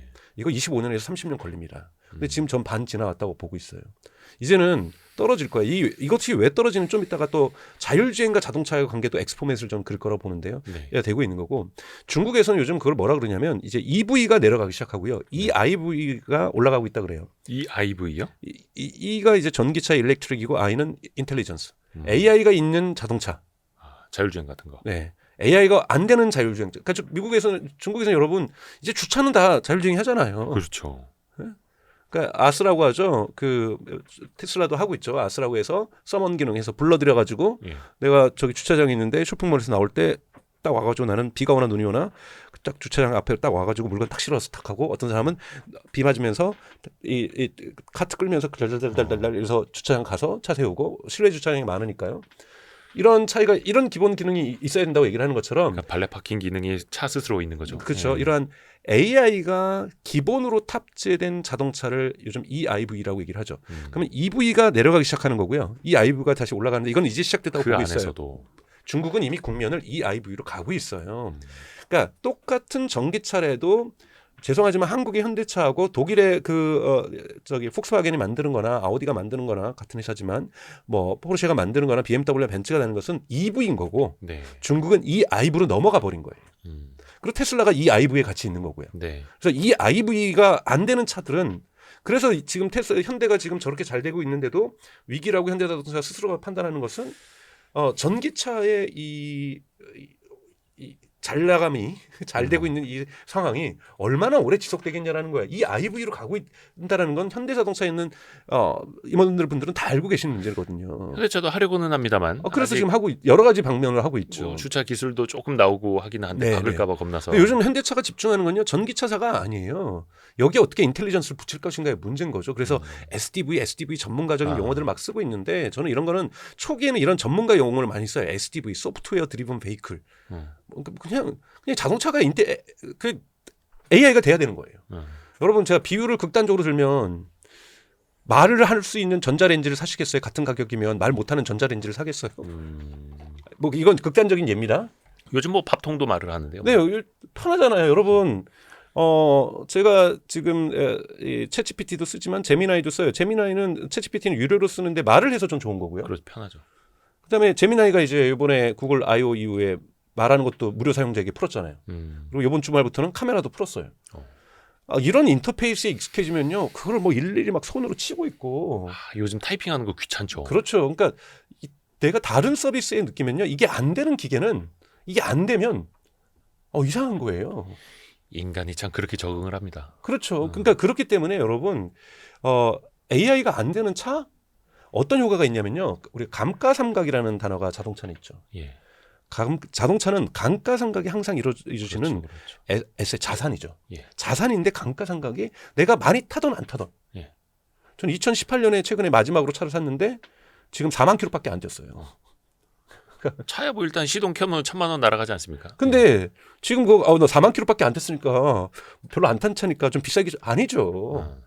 연수에 따른 감가상각은 제가 원하든 원하지 않든 아무리 차를 조심하게 사고 내가 애지중지했던 내가 끼안고 잤던 감가상각이 일어나는 거잖아요. 근데 예를 들자면 여러분 네. 이 차는 돈도 벌어와. 자기가 나가서 예를 들면 로보택시처럼 알바하고 와요. 에어비앤비 개념처럼 하겠다는 거잖아요. 당장은 아닐 거예요. 내년도도 아닐 거예요. 저는 2027년 정도 때부터 가능해질 거라고 봐요. 이것도 법안이 통과돼야 되거든요. 그래서 내 차로 돈 벌어오는 것도 법안 통과돼야 됩니다. 이건 된다라는 건 우버 택시 운전사들 다 죽는다는 얘기거든요. 그러니까 이미 우버가 정리된 이후에야 이것이 허가될 겁니다. 그러니까 조금은 바로 내년이 아니라 먼 미래예요. 근데 테슬라 차량 탔더니 감가상각이 안 돼요. 얘가 돈을 벌어오면. 그렇죠. 여기 돈 벌어오는데 무슨 감가상각이에요. 감가상각은 되지만 결과적으로 총 에셋으로는 어느 정도 에셋이 자산을 유지할 수 있습니다. 돈을 벌 수 있는 동안은. 현금 흐름을 만들어주니까. 그러니까요. 그러면 여러분 근데 저 옆에 차는 보니까 감가상각만 되네. 얘는 돈 벌어오네. 여러분 돈 벌어오는 차 사지. 내가 돈을 많이 안 시키더라도 많이 소중히 우리 애중이 잘 보관하더라도 남들하고 공유하기 싫어가지고 네. 이렇게 공유 안 그렇죠, 하더라도 그렇죠. 그래도 돈 벌 수 있는 차와 돈 벌 수 없는 차는요. 여러분 개념 자체에 돈 벌 수 있는 차라는 개념 못 들어봤잖아요. 새로운 뉴 캐테고리예요. 그러면 여기에 대해서 사람들이 가치를 두기 시작하면요. 돈 못 버는 차는요. 안 팔립니다. 그렇죠, 그렇죠. 완전히 그 개념도 달라지는 거고 경제적 가치는 당연한 거고. 네, 그러면 제가 이게 2차 요가라는 건데요. 현대자동차는 선택을 해야 돼요. 본인 스스로가 돈 버는 차를 만들든 아니면 돈 버는 또는 차를 갖고 있는 소프트웨어를 갖고 있는 회사랑 라이센스를 맺던. 네네네. 그렇지 않으면 회사가 망합니다. 왜냐하면 여러분 이 규모의 경제 효과가 있죠. 규모의 경제 효과라는 것은 단일 제품을 갖다가 엄청나게 많이 만들면 네. 거기 들어갔던 고정 비용을 다 n분의 1 하잖아요. 예. n분의 1을 하니까 평균 비용이 하락하는 것. 대당 평균 가격이 내려가는 것. 그렇죠. 뭐 제품도 공동 구매하니까 많이 사니까 조금 더 싸게 사고 하여튼 비용을 다 n분의 1을 할 수가 있으니까 네. 평균 비용이 내려가는 규모의 경제 효과를 우리가 자동차에서 보죠. 규모의 비경제 효과라는 것이 있어요. 규모의 비경제 효과. 이거는 원래는 너무 많이 만들다 보면은 평균 단가가 올라가는 경향이 있거든요. 핵심은 평균 단가가 내려가냐예요.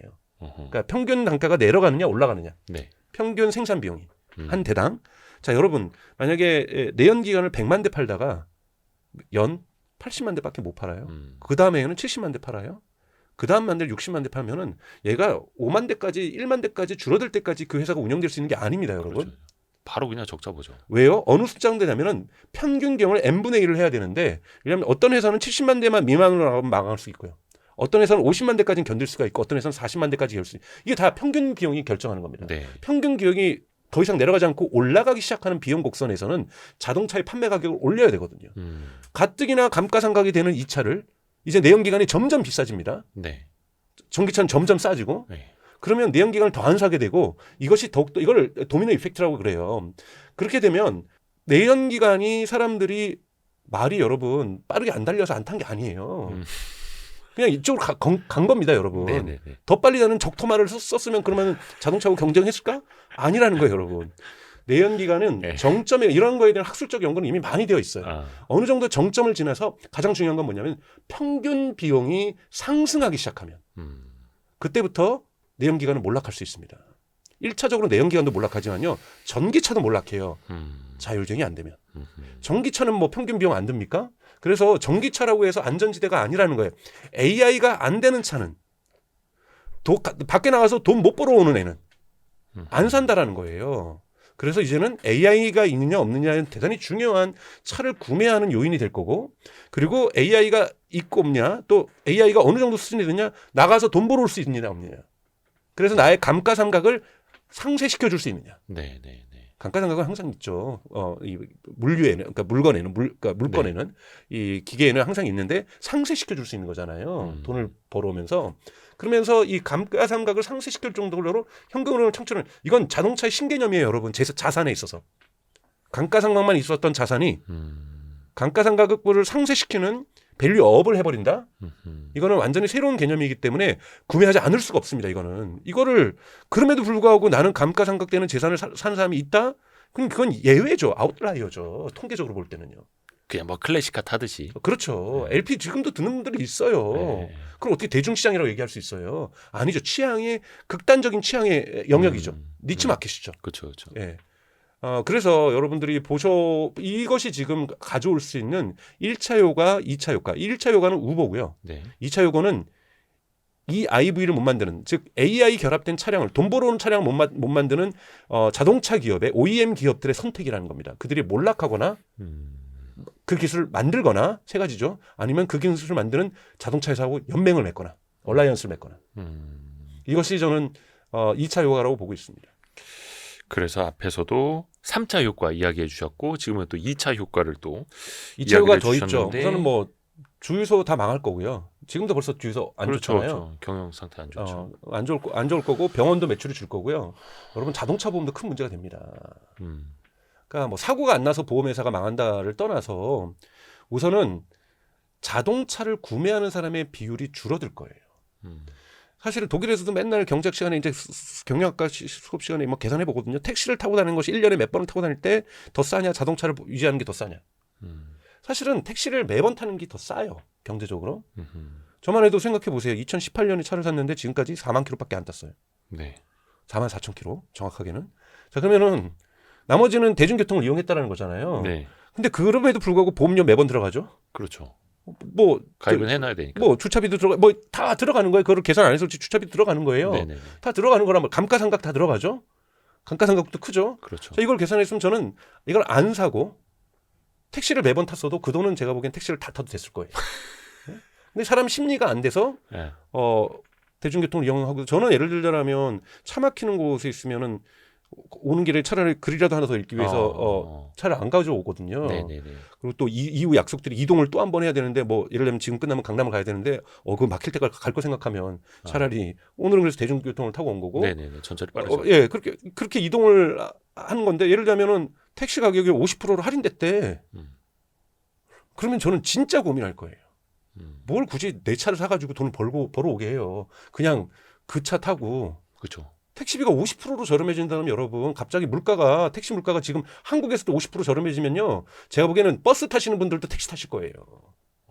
택시 시장이 더 커집니다. 그렇기 때문에 그렇게 되면요. 자동차 보험에 가입한 차량의 수가 절대적으로 줄어듭니다.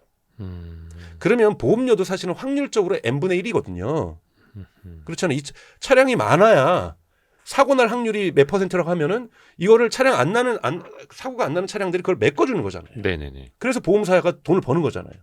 그런데 그 차량이 절대적으로 줄어들면요, 여러분 보험료가 올라갑니다. 어떻게 보면 이제 의무 가입이니까 보험에 가입을 하긴 해야 되는데 차량을 가진 사람 자체가 줄어들면 보험료 올라가요. 지금 미국에서도 허리케인 한번 돌고 산불 나고 이렇게 하니까 뉴저지 이런 데에 막 15%씩 오르고 그러잖아요.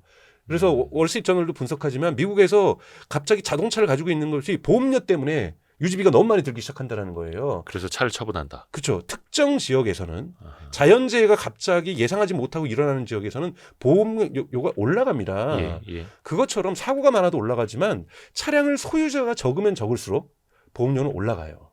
그러면 또 다른 사람들도 에이 저 보험료 내는 그냥 로보택시 타자. 그렇죠. 그래서 점점 차량을 갖고 있다는 것이 대단히 확실하게 로보택시로 벌어주지 않는 이상. 그러니까 벌어주니까 보험료 감당이 되니까 버는 사람들은 계속해서 유지하겠죠.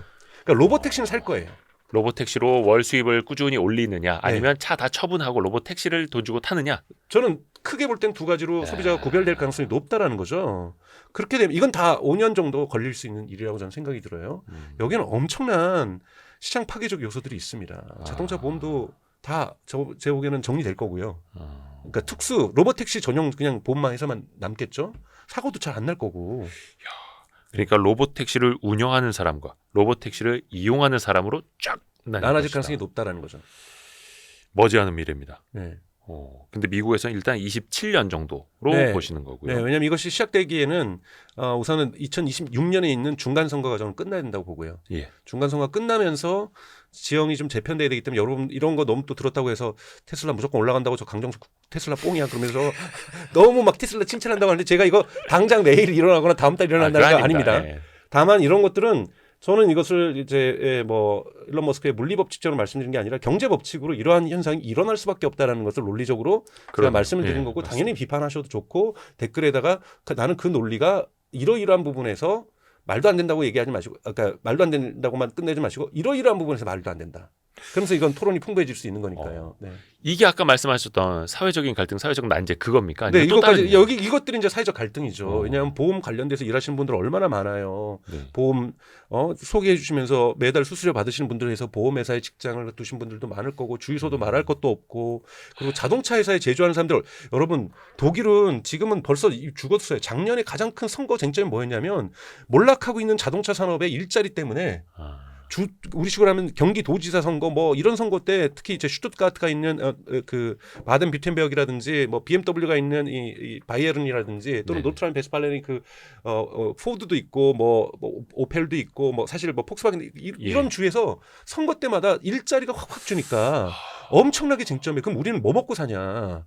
실제로 독일 경제 성장률 지금 너무 안 좋죠. 그게 자동차 산업이 저렇게 초토화되고 있기 때문인 거예요. 거기다가 거기는 2차 종사자, 즉 정비소 업체도 엄청나게 잘 되거든요.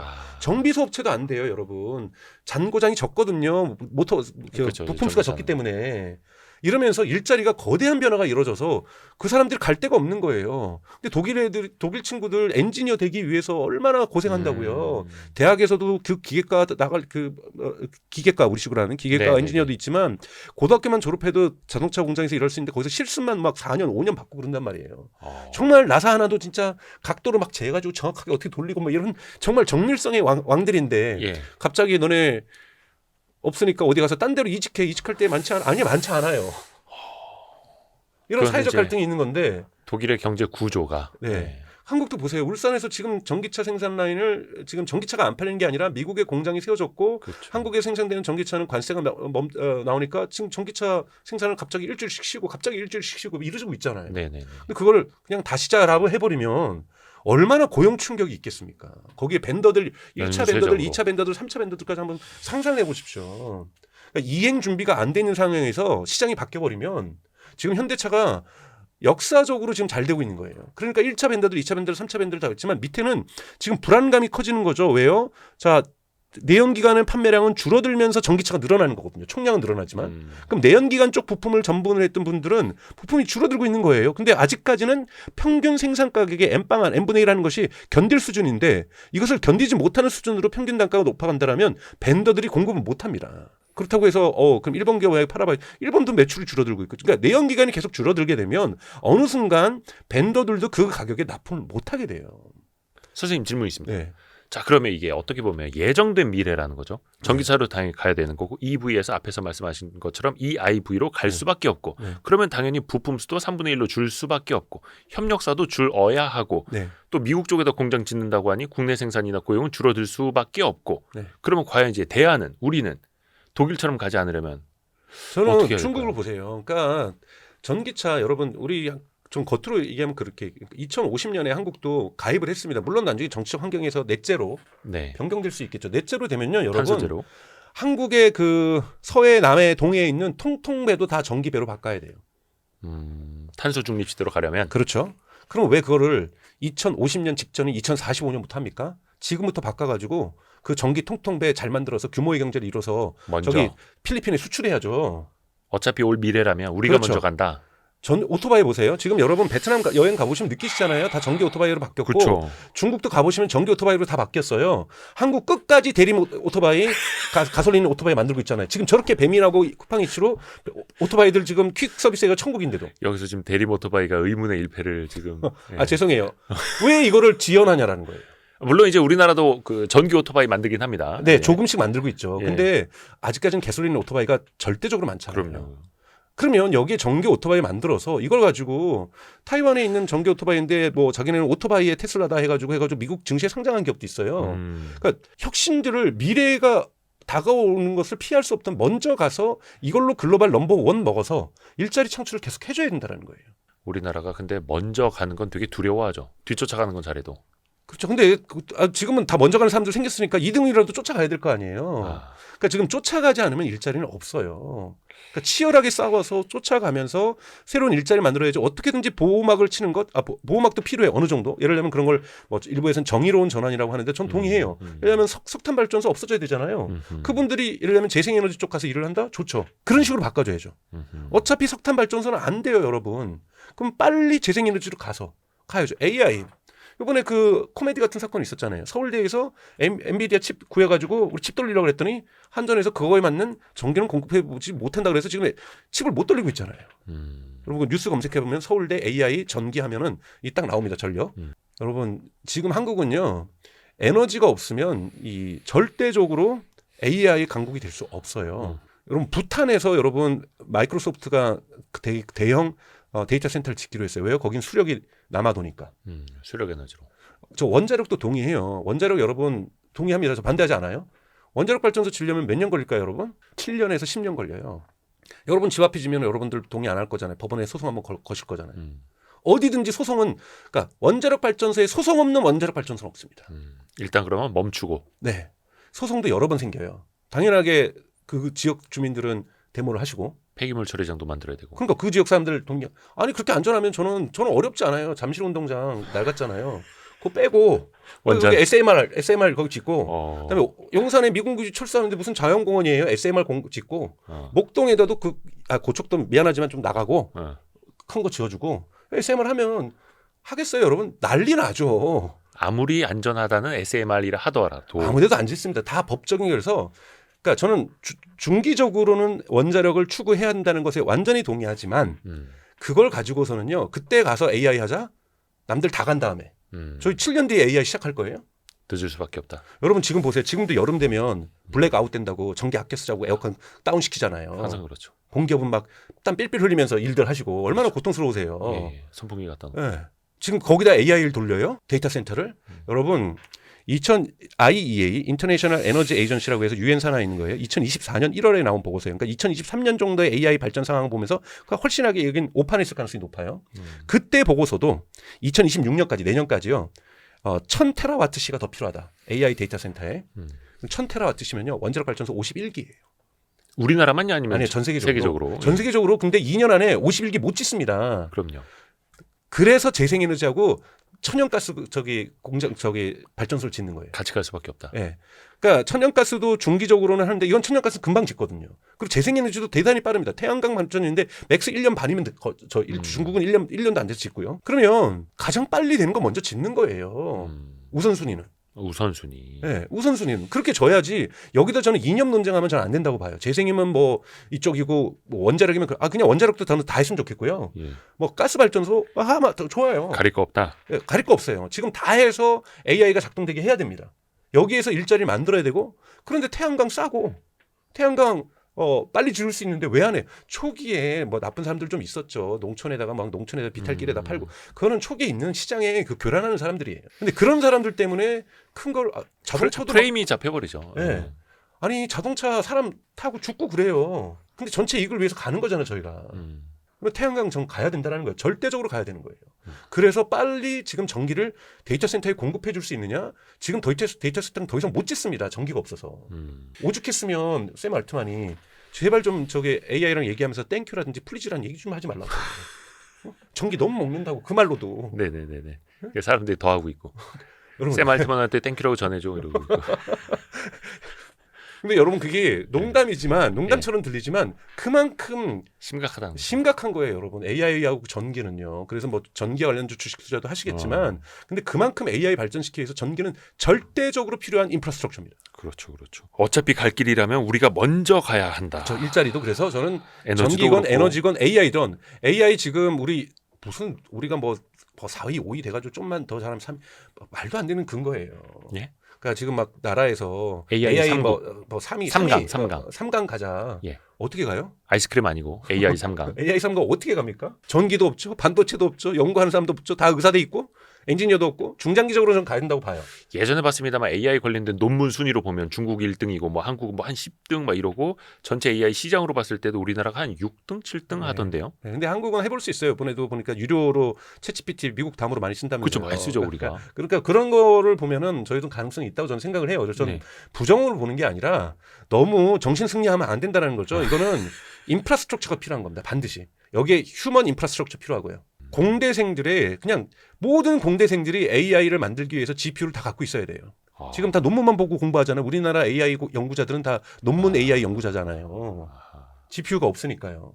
그럼 학생들한테 GPU 다 나눠줘야 될 거 아니야. 뭐 이게 어느 대학이든 이게 뭐 부산대학교 공과대학이든 저기 전남대학교 공과대학이든 저는 국립대 모든 공과대학에는 GPU 넉넉하게 주고 그 사람들이 계속 만지작거리면 창업도 할 거고 대기업에도 취직할 거고 이런 친구들이 사회에 쏟아질 때쯤에 저는 AI 강국을 한번 꿈꿀 수 있다고 좀 봐요. 그때쯤 되면 전기 만들려면 앞으로 1, 2년 동안 우리 고생해야 돼요. 이게 옛날로 따지면은 스마트폰 없이 애플리케이션 개발자를 양성하겠다라는 거랑 비슷한 거니까 그렇죠. 네. GPU가 됐든 인프라 네. 먼저 깔아줘야 한다. 네, 그래서 이러한 걸 하고 천천히 가게 될 건데 저희 자율주행과 관련해서도 경쟁 구도를 만들어줘야 된다고 저는 생각이 들고요. 예. 뭐 이런 부분과 관련해서 저는 허가해주고 본격적으로 한국에서 또 자율주행 돼야죠. 그리고 여러분 자율주행은 내연기관에서는 안 됩니다. 착각하시면 안 돼요. 그 많은 부품을 그쵸, 제어할 수가 없어요. 요거 하나 여쭤볼게요. 어차피 이 영상은 그 대선이 끝난 다음에 올라갈 네, 수가 있거든요. 아마 이재명 후보 아니면 김문수 후보 둘 중에 한 명이 될 확률이 높겠죠. 뭐 네. 이재명 후보가 뭐 숫자상으로 더 앞서가고 합니다만 어찌됐든 간에 두 사람의 공통 공약이 AI 100조 투자, 네. 뭐 민간 방식이든 민관 합동펀드 그 방향은 좀 다릅니다만 내용은 다릅니다만 100조 원이면 될까요? 혹은 100조 원은 가능할까요? 저는 돈의 문제는 아니라고 봐요. 그러니까 우선순위의 문제라고 저는 생각이 들고요. 우선순위. 네, 그러니까 어디에 먼저 투자를 할 것인가에서 선거 전에는 이번 선거는 어차피 급조된 선거기 때문에 어쩔 수 없었던 선거기 때문에 공약을 준비할 시간이 저는 다들 없었기 때문에 저는 공약이 좀 미비하더라도 어떤 후보든지 비난하지는 않습니다. 그런데 선거 때 우리는 3년 뒤에 4년 뒤에 AI 강국이 될 거예요라고 하면은 안 찍겠죠. 그러니까 뭐 AI 강국 바로 될 거야라고 얘기하는데 현실적으로 바로 되는 건 불가능하고요. 네. 그래서 저는 이 4년 정도의 터울을 보고서 2025년에는 어떤 것, 2026년에는 어떤 것, 2027년에는 어떤 것, 2028년에는 어떤 것 이런 계획의 우선순위들을 만들어내가는 것들이 대단히 중요하다고 저는 생각이 들고요. 네. 그와 관련해서 뭐 다양한 어떤 정보가 되든지 저는 과거 정보보다 나을 것 같아요. 그러니까 이 AI의 중요성을 누구든지 심각성을 알고 있기 때문에 저는 뭐 돈이 100조 원이 들어가면 해결된다. 당연히 돈도 많이 필요하죠.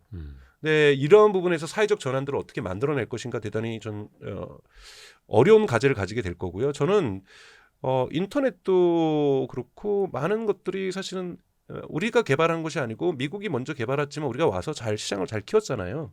그것처럼 AI도 우리가 그걸 컨슈머 AI 마켓이라고 얘기합니다. 소비자 AI 마켓은 충분히 저희도 잘할 수 있어요. 그러니까 예를 들면 카카오가 그럴 수 있을지 없을지 모르지만 오픈 AI랑 결합을 해가지고 정말 서비스를 잘 내놓냐가 이제 중요한 거죠. 카카오는 포기했잖아요. 저는 포기하는 것 자체는 비판받아 마땅하다고 봐요. 스마트폰의 시대에 경제에서 돈을 그렇게 떼돈을 벌어놓고 AI 시대에 투자를 안 한다? 투자 조금 하다가 안 될 것 같다고. 안 될 것 같다고 포기하고 죄송해요. 저희 회사도 사실 카카오에 투자를 받아서 이런 말 하면 안 되지만 근데 뭐 이거 방송 나가도 돼요. 카카오는 그 사회적 책임성, 시장에 대한 책임성을 잘 안 한 거라고 봐요.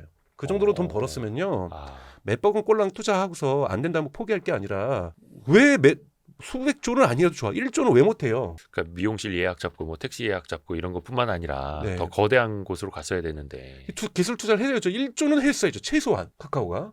1조 할 돈도 있고 돈이 없는 것도 아니고. 그래서 뭔가 성과를 끄집어냈어야 되는데 좋아요. 그러면 안 했다고 치고 그건 뭐 과거고 이제. 그러면 오픈 AI랑 연맹을 했으니까 예. 이 서비스 이용해서 서비스를 훌륭하게 만들어야 돼요. 근데 이번에 카나다 나온 거 보면 AI 친구 서비스 예. 실망 그 자체거든요. 예. 그러니까 이렇게 서비스 만들면 안 되는 거죠. 카다나인가요? 네, 카다다. 뭐 하여튼, 카다다? 카나나?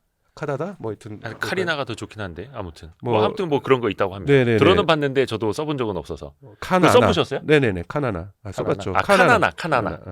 카나하고 나나의 두 명의 친구가 있어요. 카나와 나나. 그래서 카나나. 그런 뜻이었어요? 이름도 제가 나이가 들어서 그런지 모르지만 저는 그냥 입에 잘안 카리나밖에 붙어요. 몰라요. 그래서 뭐 이런 부분도 그렇고요. 이러한 AI 대중 서비스는 저는 나올 거라고 봐요. 이런 부분에서 성과가 어떻게 될지 봐야 되는 거고요. 그런 부분에서 우선순위가 좀 만들어지고 대학교에서부터 이제 의대만 가는 것이 아니라 AI 엔지니어가 된다라면은 돈도 많이 번다는 미래에 대한 보장이 사회적으로 만들어지면서 지역도 좀 살고 뭐 이런 서비스들 나오고 그리고 뭐 AI 법률 서비스 나오고 AI 교육 서비스 나오면서 AI로 정말 지금 AI 검색 서비스나 이제 커머스 서비스는 계속 쏟아지고 있으니까요. 응용 방식. 네, 응용해서 충분한 시장들이 형성될 때 여기에서 의미 있는 한국의 기업들이 성장하고 그리고 기업에서도 아 이거 정말 괜찮구나라고 이렇게 바뀌고 이러면서 기본적으로 저희가 원하지 않아도 사람들이 습관을 바꾸고 있거든요. AI에서 검색하기 시작하고 있잖아요. 네, 챗GPT에서 검색 많이 하고 계시고 구글도 AI 모드라는 걸 이번에 구글 iOS 도입을 해서 올해는 미국에서부터 지금 시작하겠지만 올해 말이나 내년 초에는 한국도 도입을 한단 말이에요. 그러면 구글도 검색이 이제 챗GPT랑 UI가 UX가 똑같아집니다. 네. 그럼 엄청난 변화거든요. 그러니까 이러한 변화들이 발생하면서 여기에 적응하면서 다양한 기업들이 이 성장할 거라고 저는 보고 있기 때문에 저는 부정적으로 보지는 않아요. 낙관적으로 봅니다. 예. 그리고 다만 기술 독립, 기술 종속성 극복하고 기술 독립해야죠. AI에서도. 네. 근데 그거는 2026년에 될 일이 아니에요. 중장기적인 사회 계획을 가지고 가줘야 되는 일이라고 봐요. 5년 안에는 반드시 독립가자. 10년 안에는 가자. 이런 것이 좀 맞지. 서둘러서 갈 수 있다라면 가고 싶어요. 근데 어떻게 여러분 지금 제가 보기에는 국내에서 가장 좋은 거는 LG에서 만드는 LG AI에서 만드는 AI 그 솔루션이 이름이 저는 뭐였더라? 엑사노인가 뭐 엑사원. 네. 엑사원. 저는 곧 공개될 엑사원을 이런 거 얘기해도 되나? 계약서 안 썼으니까 곧 공개될 엑사원을 전 써봤어요. 네네네. 네, 지난주에 엑사원을 써봤습니다. 곧 공개될 버전 업된. 뭐 국내 뭐 휴머노이드 로봇에다가도 뭐 붙여서 뭐 하고 많이 하더라고요. 그래서 엑사원이 제가 써봤을 때는 멀티모달 기능이 좀 떨어지는 거. 음성으로 질문하고 답변하고 이것이 안 돼서 그렇지. 예. 질문의 퀄러티에서 반응하는 거라든 내용이라든지 딥서치라든지 그러니까 좀 심층 분석이라든지 또는 추론 성능이라든지 결코 뒤지진 않고 괜찮아요. 그런데 그렇게 LG가 어렵게 한 걸음 쫓아오면요. 오픈 AI는 6월 달에 지금 GPT-5 지금 발표 계획을 갖고 있고 꼭 클로드도 그렇고 구글 제미나이도 한 발 더 먼저 뛰어가 버리잖아요. 그렇죠. 격차가 시간이 갈수록 여러분 갭이 커집니다. 네? 그러면 지금 네이버는 더 뒤쳐지고 있잖아요. 네네네. 엑사원 좋은 뭐예요? 엑사원은 대중 서비스를 안 하고 있잖아요. 네. 컨슈머 마켓에 안 나오고 있습니다. 그거는 구조적으로 LG AI 그 연구원이 LG 기업들의 자회사로 만들어져서 LG 기업에 복무하도록 되어 있어요. 사업 구조가. 법인 목적이. 법인 목적도 바꿔야 되고 물론 바꾸려면 바꿀 수 있겠죠. 네네네. 그래서 LG는 지금 컨슈머 서비스로 못 나오고 있어요. B2B 시장에 들어가도. 그래서 B2C 시장에 나올 수 있도록 뭐 풀겠죠, 내부적으로. 근데 그러려면 이제 LG도 고민인 것은 데이터 센터는 어떻게 구축하며 뭐 이런 부분들이 이제 우리도 땡큐 해가지고 녹아내리면 어떡하며 여러 가지 리스크가 있죠. 왜냐하면 내부에 제한된 사람만 지금 쓰고 있기 때문에. 뭐 LG 임직원들한테 좀 쓰라고는 한다고 합니다. 네네네. 뭐 지금 뭐 6만 명 정도가 DAU가 나오고 있다고 하는데요. 그러니까 임직원들은 쓰고 있는데 그걸 판을 키워버리면 그 서비스 운영 경험이 뭐 여러분 아시는 것처럼 LG가 스마트폰 서비스를 해본 적도 없고 좀 두려울 수 있죠. 충분히 두려울 수 있죠. 근데 그래서 저는 한국의 기업들이 정말 기술 독립성을 가지려면 2, 3년의 그 타임 허리존트는 가지고 있어야 된다. 하지만 전혀 안 하고 있는 건 아니다. LG도 지금 하고 있고 뭐 네이버도 어렵지만 견뎌내서 하고 있고 그런 부분에서 격차는 벌어지고 있지만 이걸 좁혀내는 것을 중장기적 계획을 가지면 갈 수 있다. 이렇게 생각하고 있습니다. 그러니까 이재명 후보의 공약 중에도 그거 있지 않습니까? 그 한국형 AI 모델 만들어서 모두 AI 시대로 가겠다라는 이야기였는데 근데 그거를 또 하자니 우리가 한 걸음 다가가면 저들은 한 10걸음 멀어지고 돈은 또 엄청나게 들고 안 할 수도 없는 거고 앞서 나가고 싶은데 일단 뭐 그건 이제 규제 측면에서는 또 풀어줘야 하는 거고. 저는 기업에 있고 대학에 수많은 인재들이 있고 기업에서 알아서 하면요. 뭐 한국 기술 저는 독립이 중요하다고 생각하지. 네. 기술이 언젠가는 종속성으로 가면 안 되기 때문에 중요한 것이지. 저는 모두의 AI는 동의하지 않아요. 무슨 모두의 AI예요. 알아서 저기 죄송한 얘기지만 이제 선거 결과 나왔을 테니까. 그냥 챗GPT가 쓰면 1,400만 명이 4월 달 통계에 의하면 1,400만인가 1,700만이 지금 챗GPT MAU가 나오고 있잖아요. 우리나라에서요? 네, 우리나라에서요. 여러분 무료까지 포함해서. 무료죠. 무료가 더 중요한 거죠. 이 MAU가 여러분 요즘 제미나이나 챗GPT 무료 물론 많이 하다 보면 질문의 용량이 닫혔습니다가 나옵니다만 무료도 과거에는 고급 모델은 돈을 낸 사람이 쓰고 항상 한 단계 낮은 사양의 것을 무료가 썼는데 요즘은 다 최고급 사양도 다 똑같이 쓰잖아요. 사용 양이 제한되기 때문에 거의 맛보기가 똑같은 맛인 거예요. 그렇죠. 퍼포먼스는 똑같습니다. 네. 그런데 벌써 1,700만 명이 4월 달에 챗GPT를 쓰고 있어요. 구글도 지금 빠른 속도로 이게 벌써 모두의 AI 된 거잖아요. 이미 됐는데 한국형 AI 쓰라고 한국 사람들한테 강조한다고. 야, 한국형 모두 AI 정부가 좀 돈 좀 대줄 테니까 이거 써. 사람들 이거 후진데요? 이거 써. 한국형 AI 안 씁니다, 여러분. 시장 경제에서는 작동할 수가 없어요. 그런 일이 우리 회사에서도 벌어지고 있습니다. 네. 네. 그러니까 한국에서 과거에 박근혜 정부에서 뭐 하려고 했었냐면 한국형 유튜브 K2구 뭐 이런 거 만든다 그랬어요. 그래서 200억이가 썼어요. 그거 실패했고요. 예. 문재인 정부 때도 K 플릭스 만든다고 해가지고 예. 투자했어요. 아. 그냥 저기 티빙이나 이런 데 지원해 주면 되지. 그것도 그러니까 어려운데 지금 TV. 그러니까 민간 사업자를 지원해서 민간 사업자가 풀어야 될 일이지. 정부가 국민 AI 만들었다고 하면 여러분들 쓰실 것 같으세요? 안 써요. 민간 사업자 아유, 배달의 배민 이런 걸 갖다가 경기도에서 뭐 배달의 앱을 만들었다. 이거는 이 흔히 말하는 수수료라든지 가격 차이가 조금 있었기 때문에 일부 잠깐 썼던 거죠. 공공앱. 예. 근데 무조건 모든 것에서 공공앱이 성공하는 건 아니죠. 공공앱이 성공하는 데가 있어요. 예를 들자면 동행카드 이런 거 좋잖아요. 어차피 공공 교통을 가지고 있으니까요. 근데 AI를 정부 걸 쓴다? 저는 그건 말도 안 되는 거라고 생각해요. 근데 이제 거기다가 돈을 엄청나게 쏟아부어도 결국 사람들이 그냥 유튜브 보고 있는 것처럼 가장 좋은 걸 소비자는 선택합니다. 특히 이게 플랫폼일 경우에 더 그게 강력하다라는 건데 네. 어찌됐든 간에 그게 소비자의 선택으로 가는 거니까. 네. 근데 그렇다고 해서 안 하고 모든 국민들이 다 챗GPT 외국 거 유료 버전으로 쓰세요라고 할 수도 없고. 풀어야 돼요. 여러분 자꾸 이런 걸 너무 불안해하고 이게 망한다고 생각하시는데 예. 유럽은 보세요. 유럽이 구글 시장 점유율이 몇 프로일 것 같으세요, 여러분? 엄청 높지 않나요? 98%, 그래서 막 97%예요. 법으로도 규제하려고 하고 그렇죠. 있고. 거기 저기서 SNS는 다 뭐 쓸까요? 다 그 저기 유럽 자체적인 게 없잖아요. 예, 페이스북 쓰고 뭐 인스타그램 쓰고 메신저 서비스 우린 카카오톡 있죠. 다 왓츠앱 써요. 텔레그램 쓰고 하나도 미국 거 유럽 거 없어요, 여러분. 안 망해요. 근데 계속해서 불안해하는 거죠. 그렇기 때문에 자국 서비스에 대한 지원을 하려고 해요. 전 그렇게 하면 된다는 거예요. 시장에 공정한 룰을 만들어주고.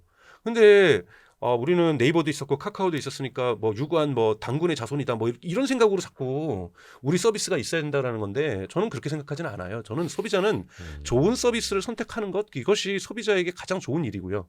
그리고 기술 독립은 저는 반드시 필요하다고 봐요. 그렇기 때문에 기술 독립하는 것은 중장기 과제로 가져가서 네. 정말 이 기술 독립한 기업이 누가 비교해도 미국산 서비스보다 좋아질 때 그때 저는 국가가 더욱더 지원해줘서 이것이 대중화되는 길을 열어줘야 된다고 저는 생각이 들어요.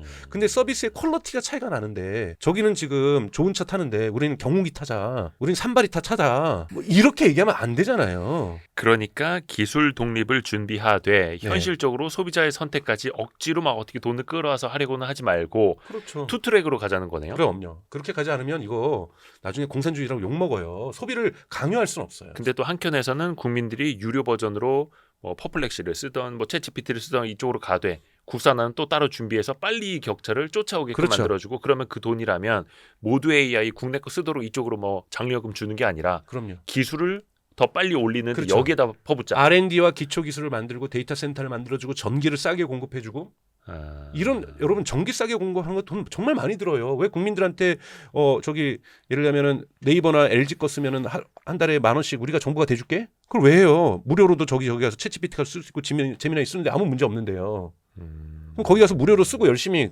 땡큐 막 날리고 플리즈 날리면서 전기 막 쓰고, 예? 그리고 기초 그리고 그 갈 돈을 갖다가 우선권이라는 거예요. 대학에다가 곳곳에다가 GPU 깔아주고 전기 깔아주고 태양광 깔아주고. 그러면 결국 그 친구들이 그 격차를 좁힐 친구들이잖아요.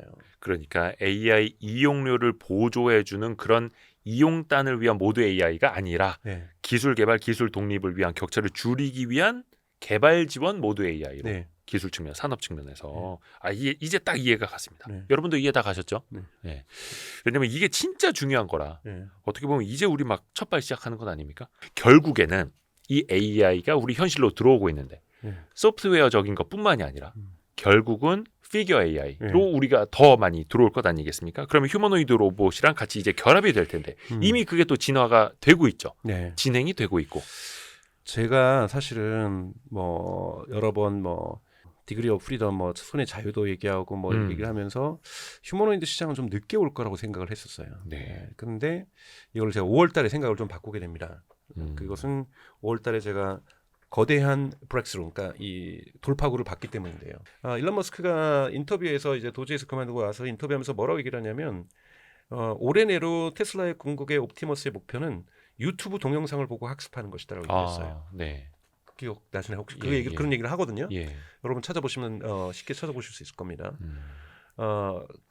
그게 왜 그러냐면, 그러니까 전체 그 테슬라의 그 지능 부분, 그러니까 옵티머스의 인텔리전스를 담당하는 것은 기초는 FSD랑 동일해요. 네. 하지만 파인 튜닝이 엄청나게 많이 필요합니다. 왜냐하면 자동차는 계단을 올라갈 이유도 없고, 자동차는 뭐 쓰레기통 갖다 비울 필요도 없고, 자동차는 뭐 차 끓일 필요도 없고, 자동차는 저기 이렇게 큰 도구 떨어지는 거 잡을 필요도 없고, 네네. 전선줄 뭐 할 필요도 없으니까 이걸 다 해야 되는 거잖아요. 예. 특히 제가 여러 번 예를 들지만 전설줄의 하네스 작업이라고 하는 것, 자동차에 보통 배선. 배선 작업 2kg나 넘게 들어갑니다. 네. 이런 거 소나타에도 그랜저에도 제네시스에도 2kg 넘게 들어간 이 배선 작업을 다 사람이 하고 있죠. 이걸 하기 위해서는 선도 정밀해야 되지만 뇌도 좋아야 되는데 이 진화 속도가 이렇게 천천히 올라가고 있었다고 생각을 하는데 왜 그러냐면 지금까지 교육을 할 때는 그런 파인 튜닝한 교육은요 모션 캡처라고 해서 인간의 머리에다 여러분 보셨을 거예요. 헬멧 이상한 거 반짝반짝거리는 거 쓰고 손에도 이상한 걸 쓰고서 막 이렇게 하면 사람이 하는 행동을 로봇이 쫓아합니다. 네네네. 그렇게 배우는 거잖아요. 그렇죠. 뭐 사람 100명 투입해가지고 중국이 더 빠르겠죠. 막 사람 인해 전술로 막 10,000명이 체육관에서 막 연습하고 뭐 그럼 막 쫓아가겠죠. 근데 이거를 유튜브에서 동상 보고 이렇게 동영상 보고 배워버리면 우리가 춤 배우듯이. 네, 그러면 얼마나 빨리 배우고 있습니까? 유튜브 영상을 동시에 그냥 유튜브에 있는 거 그냥 다 틀어주면 되잖아요. GPU만 있다라면. 얼마 전에 그 옵티머스 보시 춤추는 영상이 공개돼가지고. 네. 춤추는 것까지는 사람이 가르쳤어요. 근데 일론 머스크가 그 얘기를 하고 나서 5월 셋째 주에 테슬라에서 옵티머스의 AI를 담당하는 사람이 X.com에 트윗을 올립니다. 예. 거기 뭐라 적혀 있냐면 1인칭 관점에서 촬영한 유튜브 영상은 드디어 학습을 시작했다는 거예요. 그리고 3인칭 관점, 즉 모든 영상이겠죠. 이것이 그 다음 과제라고 얘기를 했어요.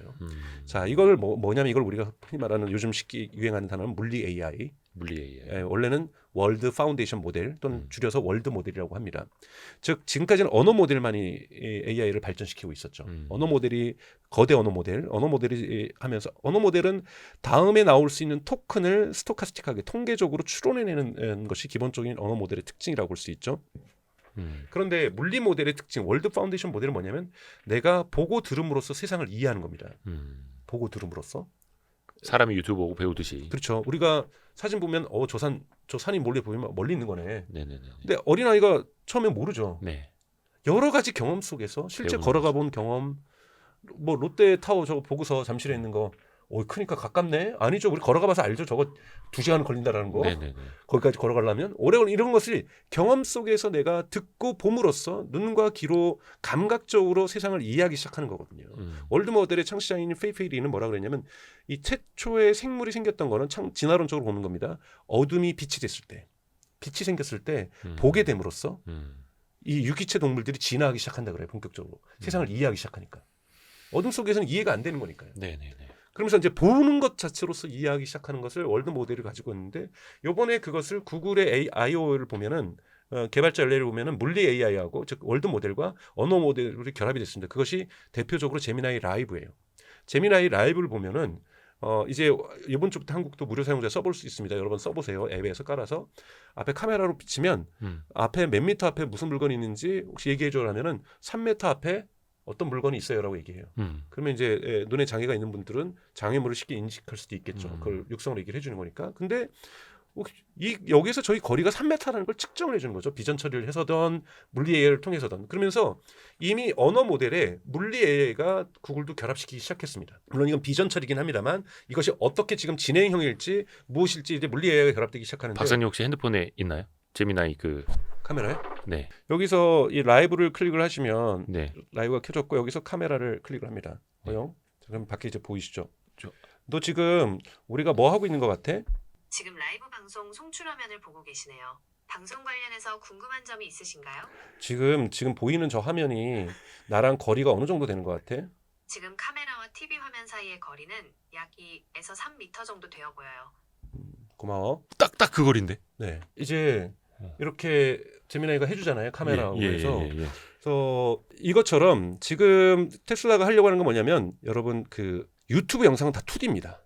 2D죠, 여러분. 2D로부터 거리감을 얘가 느끼면서 학습을 하려고 하는 거예요. 그러니까 왜 챗GPT도 앞에 뭐 있어? 이거는 뭐 책입니다, 카메라입니다 정도는 알려주는데 이제는 거리감까지. 네, 거리감까지 하고 공간감을 알려주는 거고 저것이 어떤 물체이고 뭘 하려고 하는 거고 저거를 예를 들자면 쓰레기를 치우기 위해서는 쓰레받기가 저렇게 가고 이렇게 하는데 정확하게 어느 정도 가서 쓰레받기가 먼저 가고 그다음에 빗자루가 가야 된다. 이거를 학습을 하게 되잖아요. 그 깊이와 심도와 이거를 1인칭 관점으로 촬영한 영상을 이제는 이해하기 시작했다라고 지금 얘기를 하고 있어요.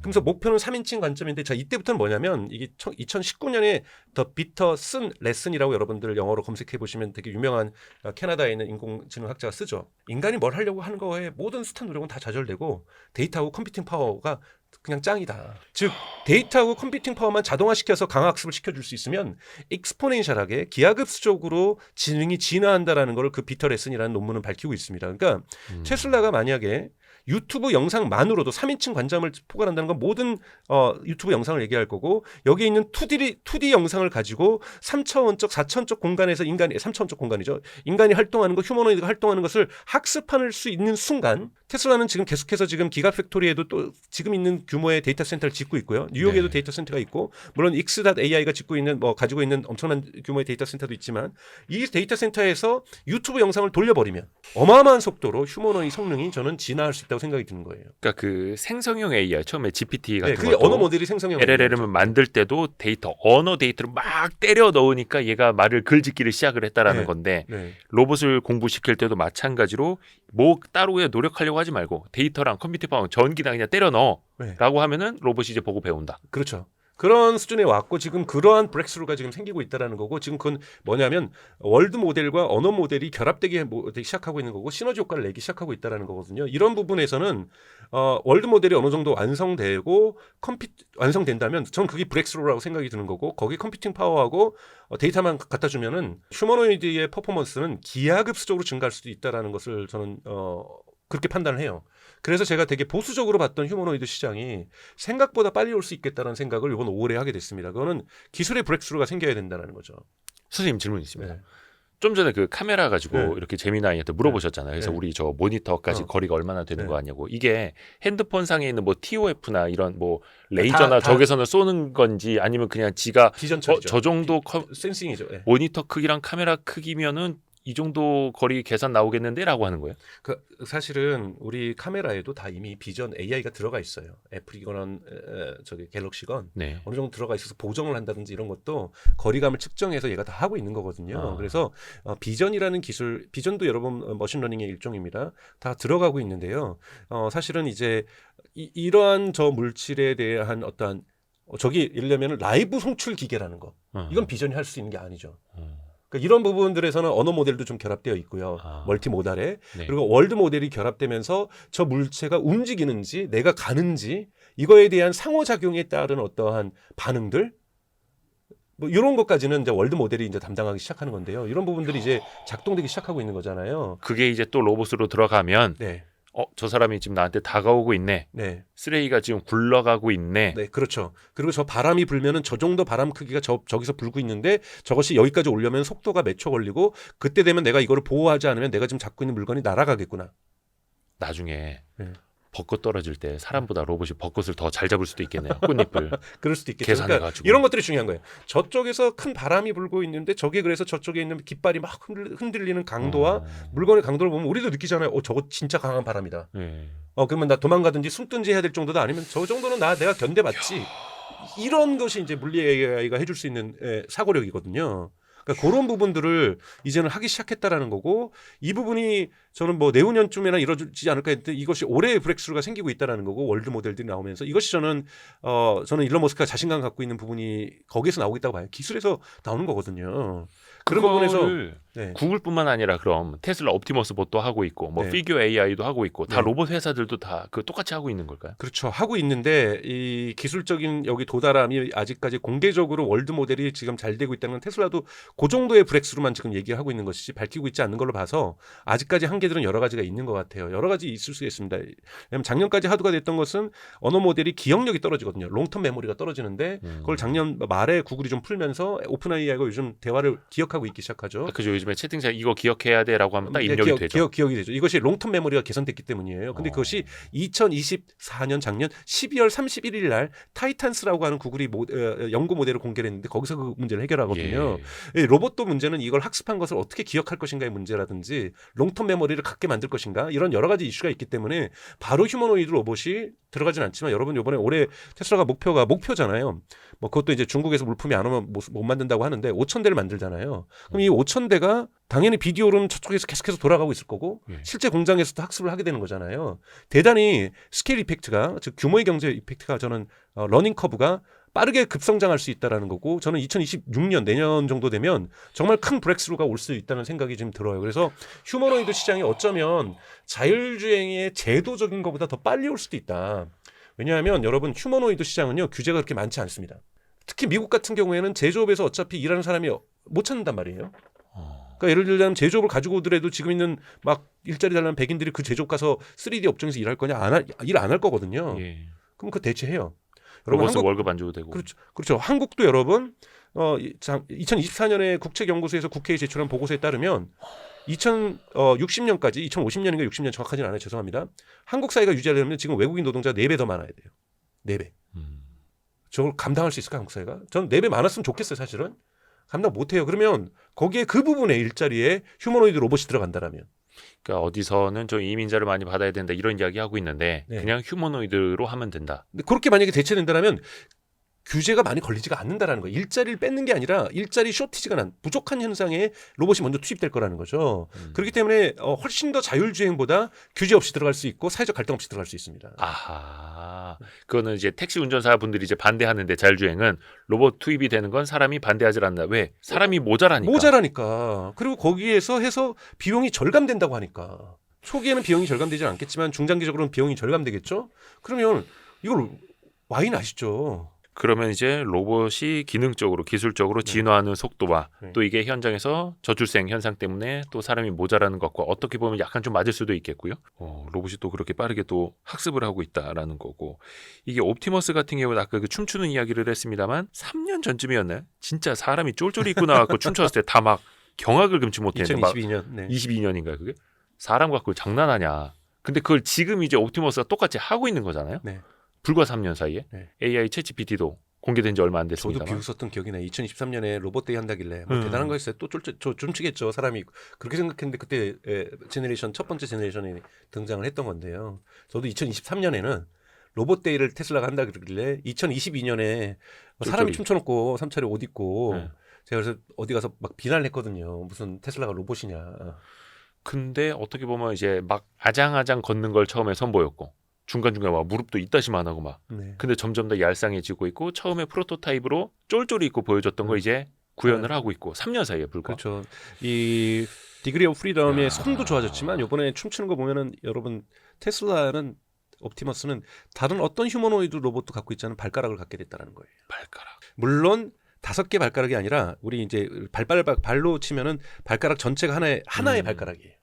근데 여러분 발가락이 있는 것과 없는 것이 여러분 디딜 때 균형을 잡는데 엄청난 차이가 있다는 걸 아실 거 아니에요. 그렇죠. 인간도 사실 새끼 발가락 하나 잘라지면은 서기 힘들다 하더라고요. 여러분 발가락이 없으면 인간은 균형을 못 잡습니다. 그러니까 훨씬 더 균형을 잘 잡을 수 있다는 건데 이건 무슨 뜻이냐면 대단히 중요한 의미인데 균형을 효율적으로 잡을 수 있다는 것은 그만큼 배터리와 에너지를 적게 쓴다는 겁니다.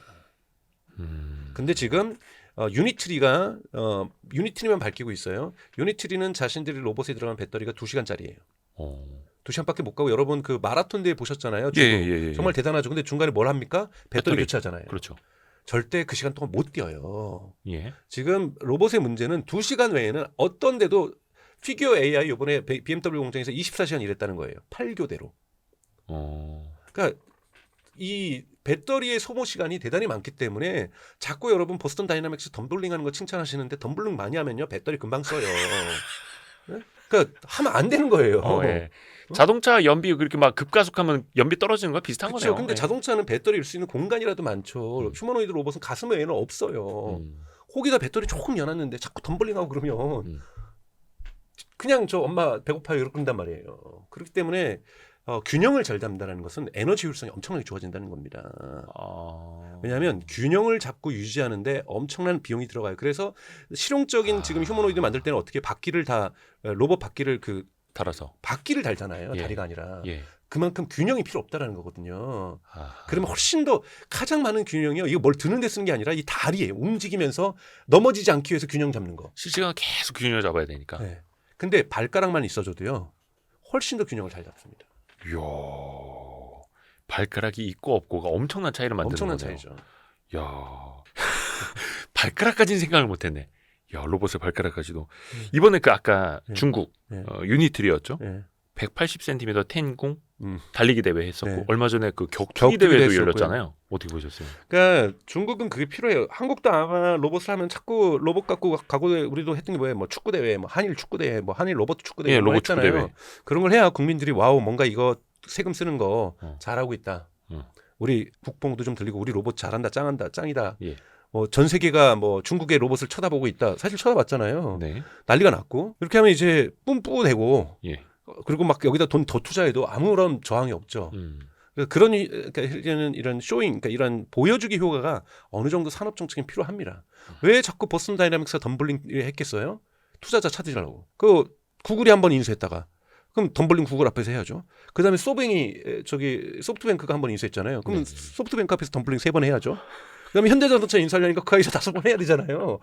적절한 그 보여줌이 필요해요. 예. 근데 여러분 인간의 노동을 대체하는 것은 그런 화려함이 아니에요. 여러분 로봇이 나와가지고 막 격투기 하면요 그 로봇 금지시켜야죠. 로봇들한테 마라톤 시킬 거예요? 안 시킬 거예요. 그냥 쇼잉. 네, 근데 그런 것이 적절하게 투자 분위기도 좀 살리고 아. 기술의 우월성도 좀 보여주고 아하. 필요하다라는 거예요. 근데 실제로 브렉스루는 정말 발가락이 생기고 손이 인간하고 똑같아지고 배터리는 적게 쓰면서 또 배터리에도 브렉스루가 생겨서 한 번 충전하면 8시간 동안 일할 수 있는 친구. 제 옆에서 막 일하다가 저 배고파요 그러면서 막 충전하러 가고 이러면 일 시키려 했더니 충전 아직 안 됐어요 막 그러고 이러면 불편하잖아요. 네네네. 공장에서 어떻게 그 비싼 로봇을 아무리 가격을 다운시켜도 8교대로 가야 되잖아요. 그럼 8대를 한 인간을 대체하는데 8대를 산다? 그럼 이건 인간이 훨씬 더 저렴합니다. 미안하죠. 죄송한 얘기지만 최저임금보다 저렴해야 되는데. 약간 그 로봇 격투기 대회 같은 경우에는 나중에 호신용 로봇으로도 쓸 수 있을 것 같고. 그럼 저쪽에서도 하고서 이거 금지품 돼요. 그렇기 때문에 그거는 프로그램상으로 금지시킬 겁니다. 그 휴머노이드 로봇 같은 경우에는 근데 배터리를 탈착식으로 하기가 너무나 편하잖아요. 사실은 네. 자율주행 자동차를 이제 탈착식으로 하는 것도 시도를 하고 있습니다만 니오가 휴머노이드 그렇게 하죠. 로봇이 예를 들어서 한 허벅지쯤에 보조 배터리 놓고 있다가 이거 배터리 떨어지면 자기가 가서 이거 떼놓고 새 거 갖다 끼워놓고 이거 충전 코드 꽂아놓고 다시 그래서 아마 일하러 중국이 가고. 곧 할 거예요. 네. 그렇게 할 겁니다. 그래서 근데 이제 배터리도 뭐 아무리 싸져도 이런 거를 그럼 또 보관하고 뭐 관리해야 되는데 가장 좋게는 좀 오래 가면 제일 좋죠. 효율성으로. 효율성으로. 그러니까 최소한 4시간 내지 6시간 정도 가져오는 걸 보통 얘기를 해요. 6시간에서 8시간까지 가지면 제일 좋다고 하는데 네. 그래 우리도 점심 먹으러 갈 때 잠깐 공장 쉴 때 가서 자기는 충전이라서 하고 있을 거 아니에요. 그리고 다시 나와서 막 일하고. 근데 이 운영 비용과 여러 가지에서 부품 수가 적을수록 좋고 로봇의 대수가 적을수록 좋고 배터리 개수가 적을수록 좋은 거거든요. 그래야 우리가 단순하게. 유지비와 운영 유지비를 메인터넌스 비용을 생각할 때 그렇죠. 이게 잡히는 거기 때문에요. 모듈화해서 네. 예를 들어서 뭐 공장 일하다가 손을 다쳤다. 그럼 이제 손목 빼갖고 요것만 갈아 끼우고 네. 거의 다 와가기는 하는데요. 그러면은 마지막 남은 과제는 무엇일까요? 아까 그거 참 궁금했다. 옵티머스 봇 5,000대 네. 생산한다고 하는데 그 5,000대를 똑같이 줄 세워놓고 교실에서 뭐 가르치듯이 하나하나 야 너네 다 똑바로 들어 이렇게 할 필요는 없는 거잖아요. 한 대만 교육시켜 놓으면 그렇죠. 한 대한테 쓰레기 버리는 것만 연습시키면 나머지 다 쓰레기 연습을 할 수 있는 거죠. 두뇌는 동일하니까. 근데 한 대한테는 반드시 쓰레기 봉투하는 걸 가르쳤어야 되는 거죠. 그런데 유튜브 동영상 할 때는 휴머노이드를 대상으로 행동을 쫓아가게 우리가 이제 이상한 모자 쓰고 이상한 장갑 껴가지고 하면은 로봇이 쫓아가는 거거든요. 이 연습이 필요 없다라는 거죠. 그냥 서버에 유튜브 데이터 요주면 그 지능이 만들어지는 거잖아요. 그게 5,000대가 됐든 10,000대가 됐든 똑같이. 그게 또 그리고 무서운 거죠. 그 GPU만 빵빵하게 있으면 전기만 빵빵하게 있으면 그래서 요즘은 오히려 그런 인프라스트럭처 중요한 거죠. 기술하고 그것도 기초 였으니까. 기술하고 이것만 만들어주면 얼마나 빨리 학습을 하겠어요. 우리나라에서 그러면 이거는 아까 이제 AI 측면에서 되게 필요한 인프라 많이 강조해 주셨는데 마지막으로 로봇 휴머노이드 시대에서 좀 뒤처지지 않으려면 어떤 인프라가 더 필요할까요? 파이낸셜 타임즈가 최근에 이제 분석을 했는데요. 예.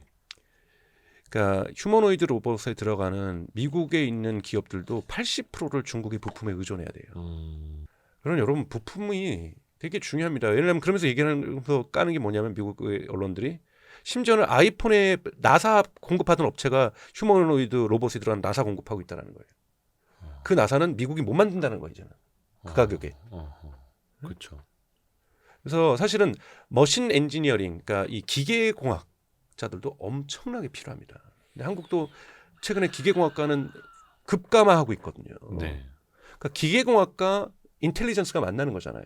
네. EV와 인텔리전스가 만나는 거고 이 로봇이라고 하는 지금까지는 로봇이 있었죠. 로봇 8부터 해서 우리나라도 뭐 많죠. 레인보우 로보틱스 다 코봇이라고 하잖아요. 협력 로봇. 네. 다 전통적인 지능 없는 로봇이잖아요. 인간이 그냥 코드 여가지고 명령을 해줬던 뭐 두산 로보틱스도 다 지능 없는 로봇이었고 이제야 이제 AI를 도입을 하려는 거고 이제 엔비디아랑 파트너십 맺는 거고 사실 보스턴 다이내믹스는 하드웨어를 정말 잘하는 곳이죠.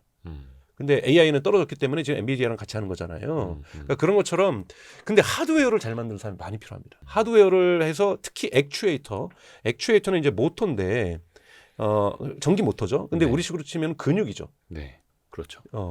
인간의 손에 그러니까 이 근육이 몇 개냐에 따라서 인간의 자유도가 결정이 되는 거고 물론 여기다가 신경까지 여야 돼서 인간의 손에 양쪽 손을 다 합치면 14,000개의 신경이 있대요.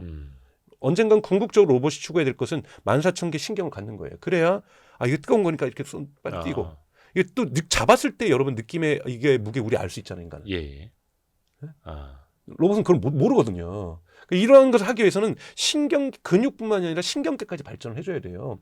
뭐 이런 부분도 많이 발전해야 되지만 액추에이터 기술도 많이 발전해야 되고 배터리 기술의 브레이크스루는 반드시 필요합니다. 에너지 덴서티를 어떻게 높일 것이냐. 지금 저는 에너지 배터리 인류의 역사상 여러분 그냥 자동차 초기에 만들어진 거예요. 네? 아직 헨리 포드의 시대를 이제 막 들어가기 시작한 거예요. 그래서 저는 3원계나 뭐 LF 배터리가 어떤 게 우수하니 이게 논쟁하는 것 자체가 역사적으로 볼 때는 그냥 지나가는 잠깐의 사건이라고 저는 봐요. 이벤트. 전고체도 마찬가지고요. 네네네. 나트륨도 소금도 마찬가지고 인류의 궁극의 배터리가 뭐가 될지는 잘 몰라요. 정말로 에너지 덴서티는 계속해서 높여내야 되는 거고 저렴하게 만들어야 되는 거고 친환경적으로 만들어야 되는 거거든요. 리사이클링 돼서. 그래서 아직까지 기술이 가야 될 일은 많이 있다. 그렇기 때문에 이와 관련된 화학 연구하는 사람들 당연히 많아야 되죠. 지금도 유능한 분들이 많긴 하지만 그래서 배터리 부분에서의 브렉스루가 있어야 되죠. 그다음에 액추에이터에서 브렉스루가 있어야 되죠. 이 액추에이터 만드는데 또 히토리가 들어가잖아요. 그래서 이번에 중국이 히토리 수출 금지하니까 바로 테슬라에서 옵티머스 올해 5,000대 생산 계획에 차질이 생긴다. 뭐 이렇게 나오는 거잖아요. 히토리도 또 필요한데 히토리가 적게 들어가는 액추에이터를 어떻게 만들 것인가. 테슬라가 잘하는 것이 모터의 히토리를 계속 조금씩 없애고 있잖아요. 그러니까 히토리 함유량을 없애는 모터를 어떻게 만들 것인가 이런 하나하나 디테일까지 혁신할 게 되게 많습니다. 그래서 정말로 많은 부분에 새로운 인재가 필요하고 새로운 산업의 패러다임 그리고 이것이 자동차 시장보다 30배가 더 클 거라는 어떠한 보수적인 전문가들도 얘기하고 있는 이 시장 여기에 우리가 어떻게 뛰어들 것인가 다양한 부분에서의 지원과 산업정책 이전이 있어야 될 거라고 보고 있습니다. 우리가 참 잘하는 게 기술 또 제조업인데 그 예전에 어떤 언론에서 휴머노이드 로봇에 들어가는 여러 가지 부품 중에 각 나라별 어디가 잘하는지 압도적으로 중국이 많고 우리나라는 배터리 정도는 잘하는데 어떻게 보면 이 부품 하드웨어 인프라 그 생태계를 이제 우리는 만들어가야 한다라는 거 참 중요하지만 우리도 지금부터라도 바로 이제 시작을 해야 하는 그런 과제이고요. 와 오늘도 강정수 박사님 통해서 정말 입체적으로 많이 들었습니다. 네. 너무 재밌었습니다. 네, 고맙습니다. 또 네. 다음에도 또 한번 또 모시도록 하겠습니다. 고맙습니다. 강정수 박사님 고맙습니다. 네, 고맙습니다. 고생했습니다.